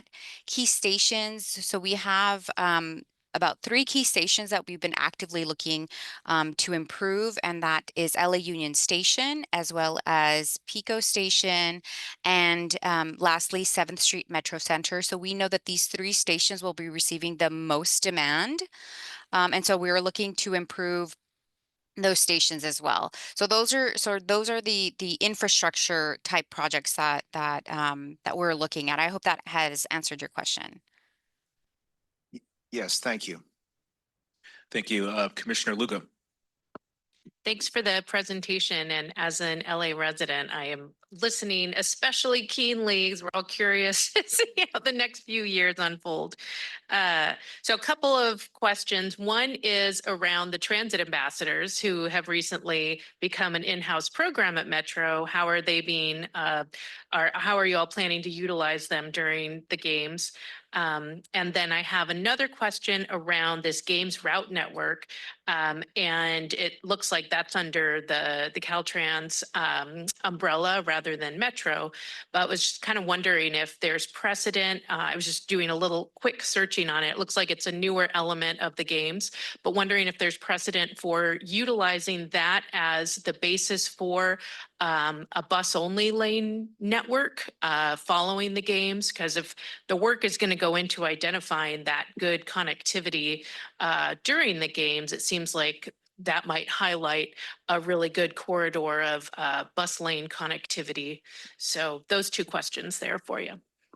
Thank you. So I'll go with the first one, which is the transit ambassadors. We learned from Paris that they had a lot of volunteers, a lot of people at the stations to provide guidance on how to get to venues, how to access the system. And so we are hoping through this transit ambassadors program, that same sort of accommodation, right? That same ease. We understood that passengers in Paris were able to get around freely because of these volunteers showing them, you know, which stops to get at and how to get to the venue. So I think that starting early, as we have at Metro with the ambassadors, and getting people accustomed with using them as a resource, right, at our stations, will only sort of, by the time the games come, it will be, you know, clear and obvious what their role is within the stations. And they will be integral to make sure that passengers are able to flow through our stations with ease and navigate our stations, because sometimes our stations are a little bit difficult to navigate. The second question regarding the GRN, the Games Route Network, yes, it is, I believe, a relatively new sort of priority for the IOC, the International Olympic Committee, as well as a local organizing committee. And so, yes, Caltrans, our partner, our GME partner, Games Mobility Executive Partner, is leading this.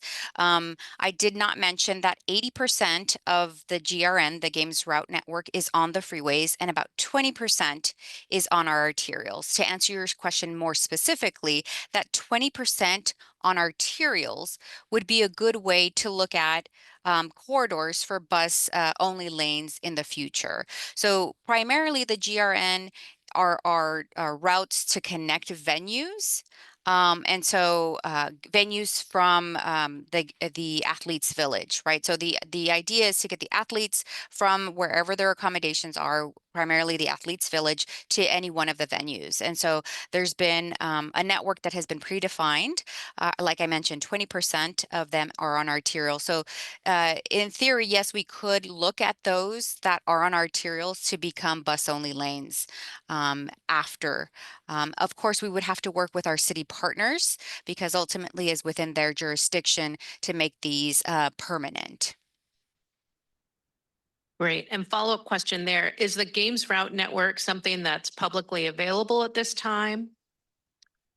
That I would have to check with our partners at Caltrans. I do believe that Metro has presented on that before, so it might be on our one of our board, but I don't know if we've ever presented, but I can follow up and get that answer to you. Great. Thank you. You're welcome. All right. I'm on the public facing Metro website, the 28 by 28 initiative. It looks like most of the projects are targeted for completion by 2028, but there is one listed public that's not. That's the LA River Bike Path. And I'm wondering if you have any updated information on that and what challenges you might be facing there. Thank you for the question. So it is, and I apologize right now, it is a bit confusing. So the 28 by 28 is a set of projects that Metro is currently working to develop, and we have funding for. Right now, the MCP, the Mobility Concept Plan, which I presented here, aside from the 161.5 million, are unfunded projects that are hoped to be delivered by the games. And the river path question is not within the MCP. So I, unfortunately, am not the project manager for that and do not have an answer for you. All right, thanks. I appreciate it. Any other questions or comments from the desk? Who was first? Commissioner Mann. Oh, yeah, please. No, I already. Thank you so much for all of this. I really appreciate it. And as Commissioner Lugo shared, also being from the LA area, this is obviously top of mind for everyone. And you use that number of the 35 months that are remaining as we move towards the world coming to our area. And I'm curious that when we look at all of these, being able to see the amounts that each of this is going to cost and where the gap is, can you talk a little bit more about prioritization? So as we get closer and closer to the games and the funding hasn't come in, if that occurs, we'll see what happens. Hoping for the best for everyone. But what's going to stay and what's going to go? How are you going to prioritize what's moving forward? Thank you. That's a great question. So we are currently in the process of working with our Games Mobility executives partners, looking at all of the different projects and programs that are within each of the different work streams and seeing sort of when is the cutoff date, if you will, right? By when do we need implementation funds? And I do believe my last slide had that sort of last when we need the funds by. If we can go back to that slide, perfect. The implementation fund needed by, and then there's that column for each of the different work streams we have listed. So we would need implementation funds by August of 2026 for the Games Enhanced Transit Service. And that's pretty much, I think, the earliest that we're looking at. Sorry, apologies, July 2026, I think would be the earliest. And so we're working with our partners to have a prioritization list that incorporates these implementation, this column, understanding when we need the funds by. So we do have a little bit of time, but we are working with our partners to come up with a prioritized list. Unfortunately, if we do not get funds by this deadline on the right-hand side, we will have to start cutting projects because they essentially will not be able to be delivered before the games. Commissioner Elliott. Thanks. I appreciate the chance to, we don't get to hear this often, so this is a little bit shocking. So if there's a $3 billion gap here, and that chart that you were just showing, there are a whole bunch that are January of 26, including what I understand to be some pretty important, not bells and whistles, but pretty fundamental strategies to move people around the region for the games. And January of 2026 is like 3 weeks from now, it seems like. And so I guess the question, just to build on Commissioner Mann's, $3 billion doesn't seem to me to be an achievable amount of money in the time that's available. And, I understand there was I believe $1 billion that was provided by the Trump administration in the bill they just passed. I understand there was a request for something like $200 million for transportation, which even if that were to be funded by the feds is less than 10% of the need. I mean, what is at that executive committee that you've the transit property executives, is there a break glass plan here? I mean, understanding that as we miss funding deadlines, things fall off, but then everything falls off, and that's not necessarily a sort of a prioritization strategy. And I know you're just one agency among many, so I'm not asking you to speak for anyone. I'm sort of just wondering, what's going to happen here. If Senator Cortese is with us, so he can speak to this with more authority than I can, but several $1 billion out of the state budget doesn't seem realistic. The president appears just made an investment in the Olympics entirely for security, which is also very important. So where's the reality check on this? Thank you for your question and concern, and I share that same concern. That's Yeah, what keeps me yeah. Yeah, that's what keeps exactly. me up at night Yeah. is the funding.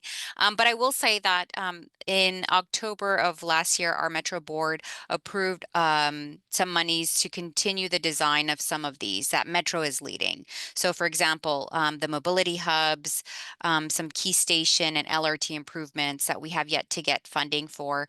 So we're continuing that. We're going into 15% design. In the prioritization on the Metro-led projects, we we'll see what the gap is still in order to complete those, and are hoping to take that to our board to get more monies for the Metro-led projects. Again, to your point, I can only speak to the Metro-led projects, and we are actively working on trying not to let these projects die. So our board has approved some that will allow us to do environmental clearance and 15% design, and that will buy us a little more time, right? And so we're doing what we can at the staff level to make sure that we keep these projects alive. And I appreciate you're the one here facing the wolves. So thank you for doing your best to keep a smile on your face as I answer these questions. I just, it really, I'm an interested Californian. So part of this is that I get to ask you these questions. And so thanks for the answer. I'm enlightened and educated. But the other part of this is when push comes to shove here, $3 billion is going to become a smaller number, or every pot of money is going to start to feel a lot of pressure to reprioritize. And to the extent that 3 needs to become a smaller number, I mean, just be honest about it, that's going to happen on the natural. And then whatever the remainder is, this commission has responsibility for a lot of those other pots. And, you know, I this is not a question, it's a comment. When we start to see statutory change to move money from something that's been promised to something else because we have these needs, that's going to flow through here. And I just don't have anything insightful to say other than that makes me nervous because we are already, through previous presentations we've had at previous commission meetings, we understand we're hundreds of billions of dollars short of what we need to do to maintain state of good repair in the state for things that the other 39 million Californians need. And so it just starts to make me really, really, really nervous about the pressure that's going to get put on SB1 and on general fund and on cap and trade and on this and on that and the other things. And I have no question here. I'm just very, very nervous about that. And it's really fundamentally the question, which is a rhetorical one, is how does 3 become less than 3 in a systemic and thoughtful way? That's really the question. And again, Ms. Torres, I appreciate you being here. That's not a question I'm intending you to answer. It's a rhetorical question, but thanks again for the presentation and for entertaining these questions. All right, thank you, Commissioner. Commissioner Eager. Yes, thank you, Jacqueline.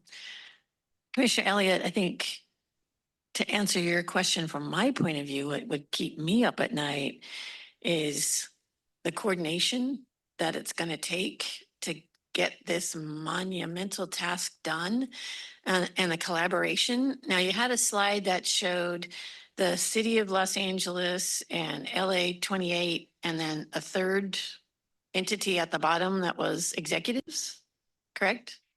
Yes. And I think in your presentation, you said, but we don't have a contract or MOU with that organization. Everybody's just sort of working on their own. That would keep me up at night, that if those 3 entities don't come together and have a concrete contract to say, here's how we're moving together to get to this place, how will you ever get there? That's a great question. So we can actually go to the next slide. I believe, I think, yes, that one. That one shows the GME, the Games and Mobility Executives cohort. So you see the agencies that are within the Games Mobility Executives. So it's the LA 28, the organizing committee, the City of Los Angeles, ourselves at Metro, Caltrans, Metrolink, LADOT, and SCAG. So yes, I did say that we do not have we as a GME do not have an official agreement, if you will, with the local organizing committee with LA 28. They are a part of the GME. They are, working with us, providing information that we need in order to do our planning, right? Metro is currently working towards an MOU, just Metro, with LA 28 because Metro is a lead of that first one that you see, which is the Games Enhanced Transit Service, which are those additional buses and the bulk of the $3.2 billion ask. Now, LA 28 has not, and that was one of the challenges that I mentioned earlier in my slide, we have zero funding for transportation. LA 28 has allotted zero funding for transportation. And so that is the challenge, right?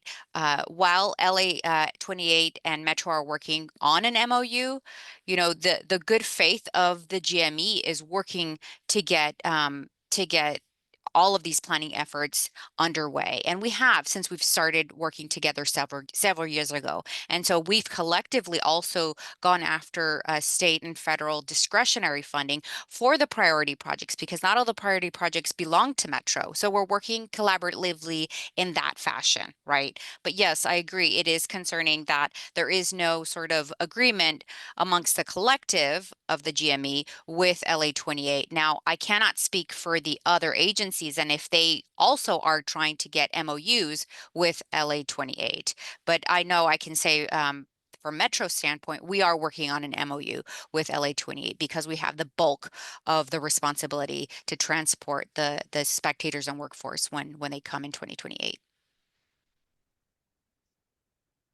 Any other questions or comments from the dais? Vice Chair Falcone.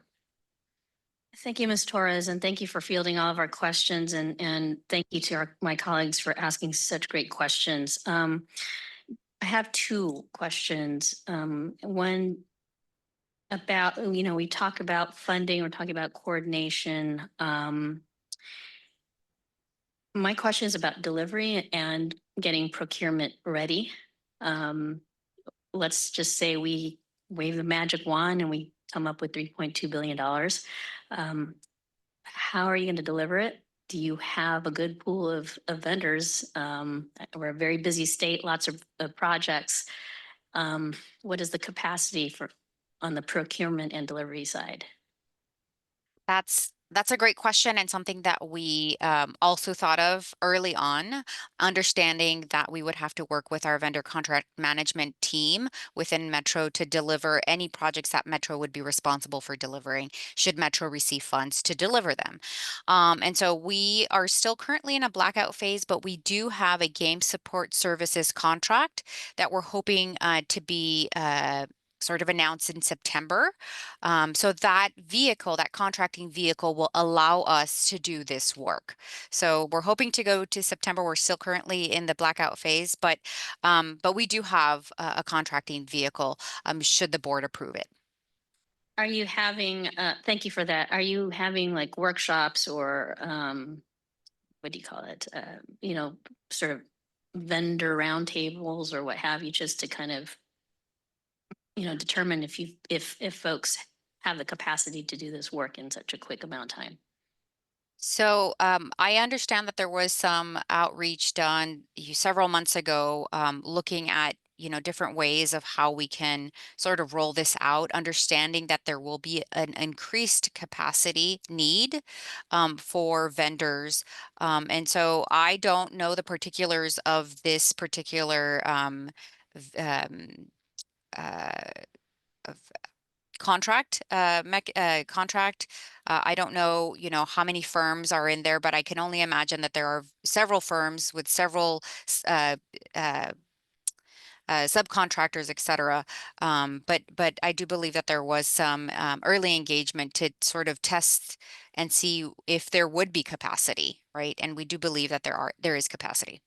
Okay, great. And my question comes from, you know, lots of discussions we have on this commission about project delivery and bids, you know, coming, not enough bids or bids coming too high. And so that's the impetus of that question. And let me just say, really appreciate the humongous effort that you have been undertaking in what is before you. You know, this is, we call this the LA Olympics, but you know, this is not just LA. This is this is all of us. This is California. And I would say this is, should be honestly a national effort. And so, I will be bold in saying that, you shouldn't be alone. And in that spirit, what is the opportunity for collaboration? So we're hearing about infrastructure and the cost for infrastructure. What are the opportunities, let's say, for vehicles? Because you're going to need a lot more transit type of vehicles.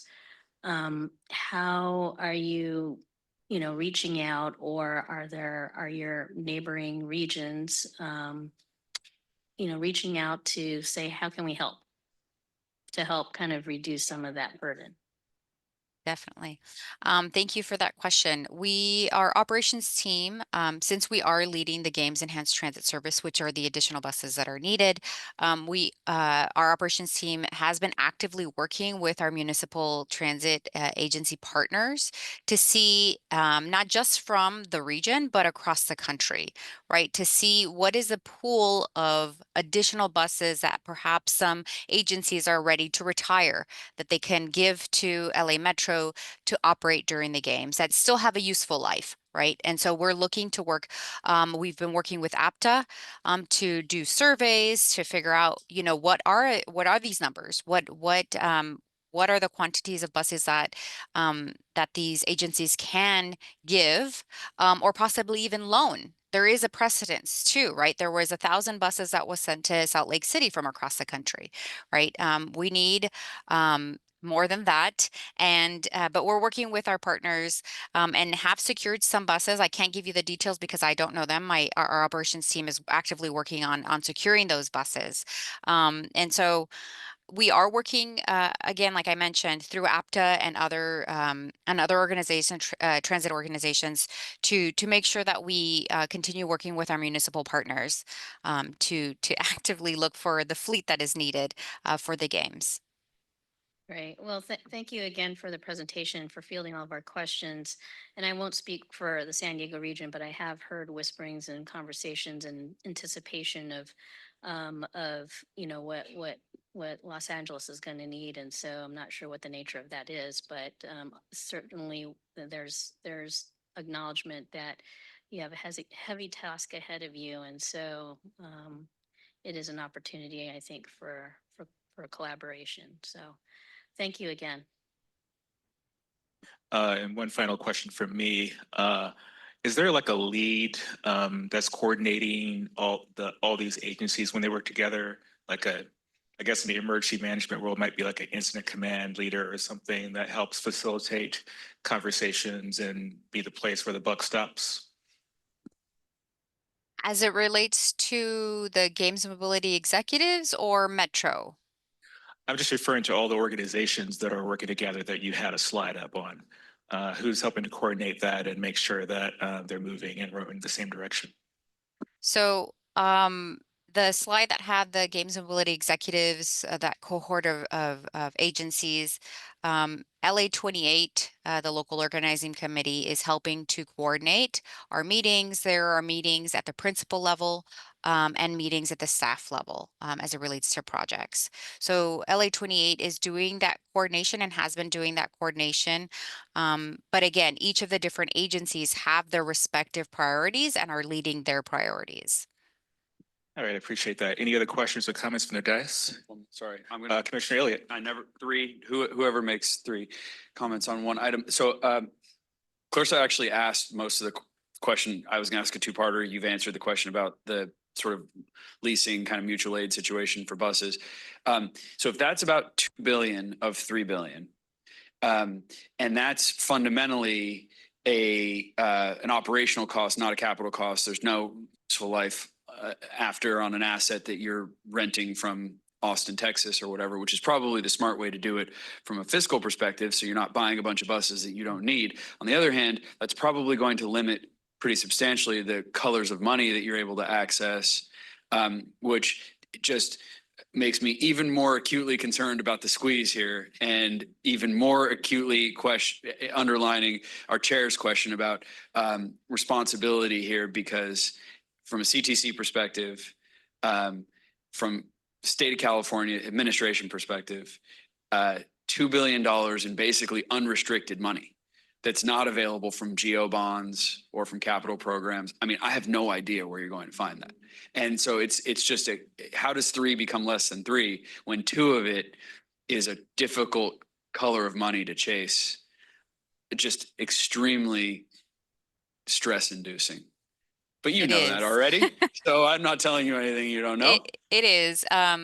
We are, so I don't think I mentioned this in my presentation, but we've said it, Metro has said it, the number of buses that we had estimated was 2,700 buses that we would need to operate the additional demand. And that's twice as much as we currently operate right?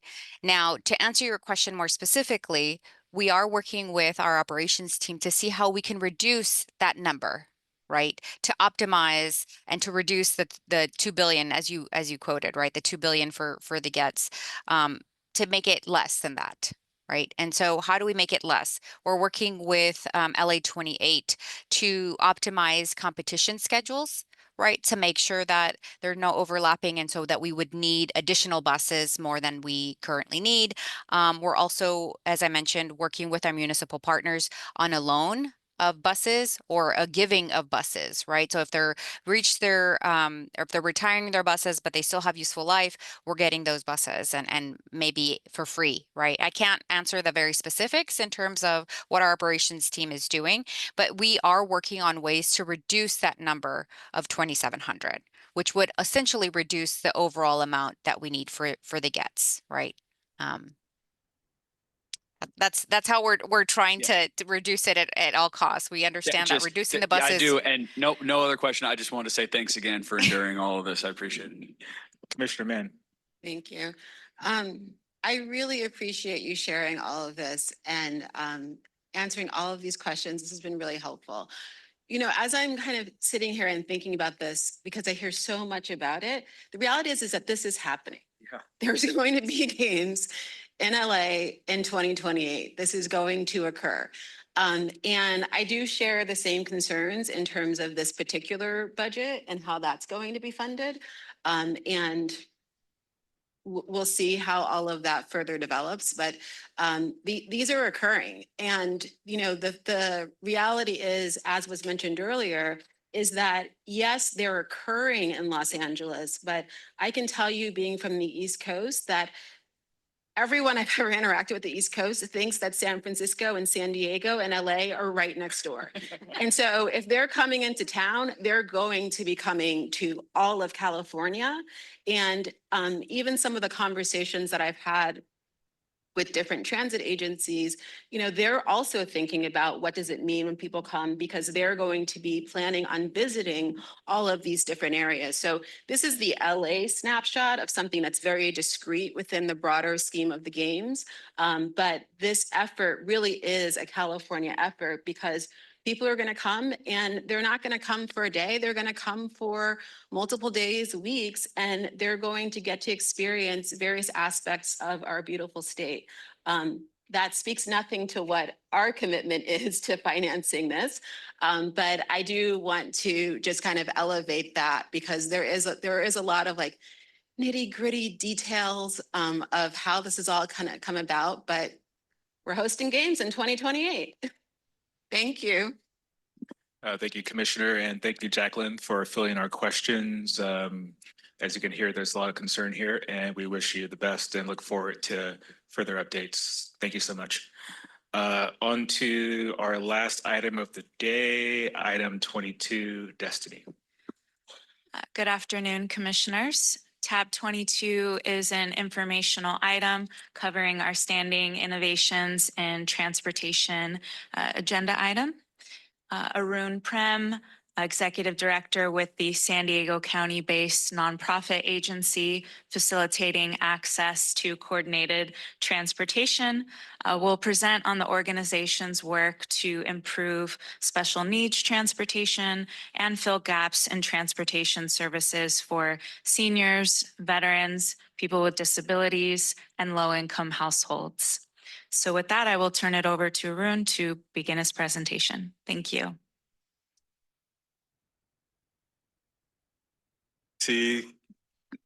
Can you hear me? Commissioners, Chair Grisby, and also our San Diego representative, Vice Chair Falcone. Thank you so much for your support. I'm Arun Prem, Executive Director of FACT, facilitating access to coordinated transportation. So following up on the LA 28 International Olympics, at least shifted my perspective on our funding woes in San Diego. With me, I have for moral support, my board chair, Susan Hafner, right here, and Christian Hernandez, operations manager. Wave, Christian. Thank you. It's an honor to speak before you today.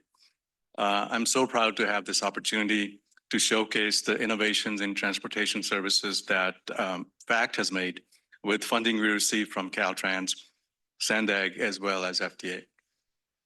FACT's creativity has saved this region millions of dollars. We're a very small agency providing 40,000 trips a year, but over the 16 years that we've been in existence, almost 20 years actually, we have saved a lot of money through our innovative practices and creativity, and I want to call attention to that. And it's helped us serve so many more people than would have been possible with the traditional approach. And all this while building and reinvesting in local transportation infrastructure, the small local taxi cab and the medical van services that form the backbone of our operations. Before I explain more, I want to brief you on FACT's organization and scope of work very quickly. So what is FACT? Next slide, please. There's also a one-page handout for you telling you about FACT. So a nonprofit formed in 2005, and our mission is to provide special needs mobility, and our service area is all San Diego County, and we act as mobility manager, and I'll talk about that more. Next, please. These are all our writers. We don't use actors for our images, so just want to give you a feel of our service. Our governing board, on the next slide, we have 9 board members, many of them elected, and then some experts, and including Susan, and community organizers. Next slide, please. What is FACT's role? In 2006, we were designated by SANDAG competitively as the Consolidated Transportation Services Agency. That's a state designation, and Access in LA and Paratransit Inc. in Sacramento do similar roles as FACT for San Diego. And you heard a lot about coordination earlier. I worked in LA and coordinated with the 48 transit operators in LA for LA Access. It's always a challenge, but it's always a rewarding thing when you accomplish that. What does FACT do? Next slide, please. Another one of our riders and our vehicles. Sorry, next one, please. So everything we do has to do with filling gaps between transportation services in San Diego County, and that's the CTSA mission, and we take it very seriously. We provide referrals to all the other specialized transportation services in the region. So before we accept a trip, we make sure that there isn't another provider already ready to provide that trip, so we're not duplicating service or wasting a trip, the cost of a trip that way. We operate RideFact, the name of our service, and RideFact Now, and I'll talk about that in a minute. We reduced the cost of transportation through a transportation brokerage, and we built a brokerage from scratch within our organization. How does that work? I think you're all familiar with Uber, for example. When you request an Uber ride, it goes to typically the closest, in terms of distance, the closest driver. So this is not a great comparison, but with FACT, when you call for a ride, it goes to the provider that has the lowest cost. So it's not distance-based, but we have a menu of prices that we've collected from our local small vendors, and we've put them in our software. And when we dispatch a trip, it goes to the lowest cost of all those trips. And this happens in real time. And all these prices were negotiated with the vendors. So the result is a brokerage that is extremely cost-effective and a model for the whole nation. We started this brokerage in 2012. We used to spend $39.50 on a one-way trip back in 2012, and we reduced the cost of that one-way trip to $10 as a result of this brokerage. Next slide, please. Why is FACT needed? Because San Diego County severely lacks accessible vehicles. One way to appreciate FACT's role here is to appreciate that in San Diego, there are 7 taxi cabs only that are wheelchair accessible. For New York City, that number is 5,140 vehicles. That's half of their taxi fleet. And for San Francisco and the Bay Area, it's 1 in every 25. In San Diego, it's 7. So as you can imagine, if you call for an Uber ride, the response is going to be, sorry, nothing's available.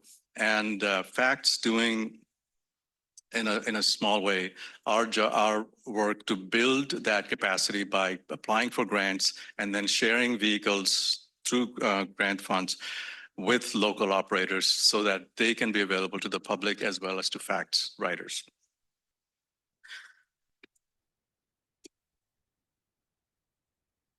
We also provide transportation, the only agency that provides these rides that are affordable and that are also seamless.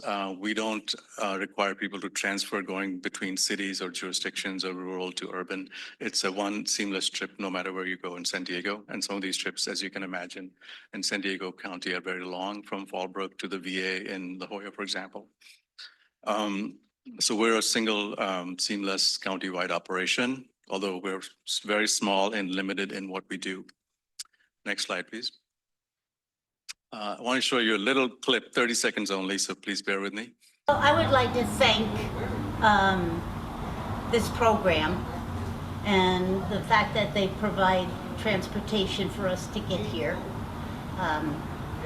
They're on time, they're friendly. Super friendly. Sometimes we have really good conversations with them on the way home, but as a whole, I commend the program and I'm very grateful for it. Yeah, I just want to thank, from the bottom of my heart, I just to thank you and them for having this program for us, otherwise we'd be stuck at home. Otherwise, I would we're like to stuck at thank, home. I would So I think they said it better than I could have said, that if you don't have this, you're stuck at home and not able to live your life. We fund our services through competitive grants from Section 5310, state access for all funds, the state, the senior mini grant funding, which is local sales tax based. And then we also we generate our own revenue by working with Scripps, Tri-City Health, San Diego County, and others, SDG&E, where we provide fee for service for these organizations to meet their needs along with what their clients need. So we don't just depend on grants, we also generate revenue that we then cycle into our services. The funding that we have is limited and it's not dedicated, so that's something that's constantly a challenge for FACT. Next slide, please. I'd like to share these images of our vehicles and riders going about San Diego. Next slide, please. And Ride FACT Now, finally, is another grant that we were successful with. We competitively won this grant from CPUC, the only grantee in San Diego that was successful because of our experience. And we will kick off this program that will provide on-demand accessible transportation. So basically calling an Uber with a wheelchair capacity and getting that ride within the hour, usually within 40 minutes. So we're very excited about that. This is the second cycle of getting that funding, and we're planning to kick off this service on October 30th. I'm sorry, the date before you is wrong. October 30th, it's a Thursday, and those of you in San Diego, you're welcome to join us. We'll be in touch and provide you the details at Caltrans District 11 headquarters. Look forward to that. And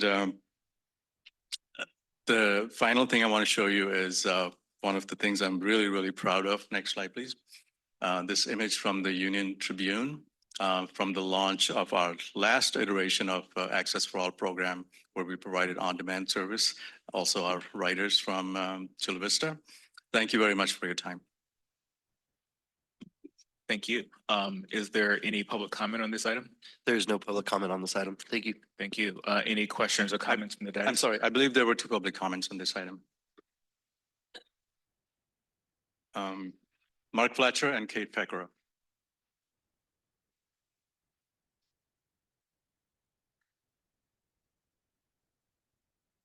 All right, first up is Mark Fletcher.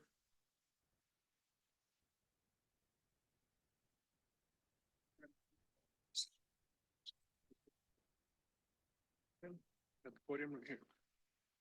Right there, microphone's right here. Okay, thank you. Thank you for joining us. Many people are nervous about speaking in public, including myself. But I stand proudly before you advocating for FACT transportation because my father taught me to be a good citizen. My father was John Raymond Fletcher, a veteran of World War II, a sergeant in the Army Infantry, who served proudly in the Pacific Theater and saw combat on the islands of Okinawa and Saipan. He lived the last 50 years of his life in Cardiff by the Sea, California.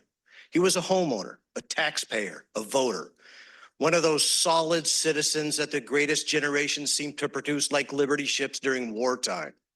And when there came a time in his life when he needed accessible transportation, he called on his government and they said, sorry, you don't live within 3/4 of a mile of a fixed bus route. So if you want to utilize our services, you need to come to us. I'd like to tell you something. People who need accessible transportation, if they could come to you, they wouldn't need you. My father had to suffer this indignity and frustration for the rest of his life. And when there came a time in my life when I needed accessible transportation, I too felt the sting of rejection until I called FACT. They answered the phone and said, yes, sir, we can help you. That's what we do. What I wouldn't have given to have been able to make that phone call for my father. FACT is a safety net for all people in San Diego County who don't have access to any other form of accessible transportation. So please do all you can to support FACT so no other fine citizen gets left behind like my father was. Thank you.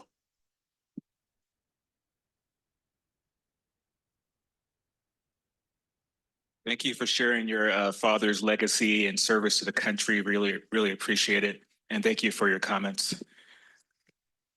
Next up is Kate Pecora. Thank you, everybody. My name is Kate Pecora. I live here in San Diego. It's very nice to meet you all, and thank you for the opportunity to speak with you today. Following up from Mark, I have a very similar story in that we are all beneficiaries of accessible design. Every single person in this room is. And I, grew up with a disability. I live with muscular dystrophy. When I was 5 years old, I was diagnosed. I lived out in Boston, and I made a decision that that diagnosis wasn't going to be the limitation of my life. I've traveled to nearly every state in the country. I'm gone more than I'm here in California. But my life was really put on hold one day in November of 2023 when I came into a major car accident, which is not the reason for the wheelchair, but nonetheless, left me without a car for several months here in the county of San Diego. And I am not an ambulatory wheelchair user. I cannot get up and walk. I can't transfer into a regular car, and my chair doesn't break down. And what Arun was saying earlier, the fact about there are 7 accessible vans in this county. It's completely and totally unacceptable. And not only does it not serve individuals with disabilities, but it's also about seniors and low-income folks, people who need to get to hospital rides without the assistance of a caregiver. It's about preserving dignity and independence. And I found through FACT the ability to regain that independence in the time when I was without a car. Should they be the only safety net program here? I don't necessarily know, but I know I have had success in every instance of working with them over the past couple of years, and they've really been a game changer for folks here in the San Diego community needing accessible transportation. Thank you so much.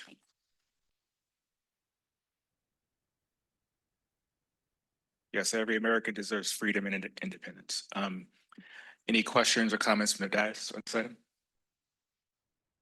All right, Commissioner Tiffany? Well, I just want to say, wow, what those last two speakers, incredibly impressive. Thank you so much for coming and telling your story. And fact is amazing. You know, it is a model that we should see throughout the country, I would think. Thank you very much. Thank you. Hearing none, we appreciate that last presentation. And this was our last item of the day, so we are adjourned. Thank you so much.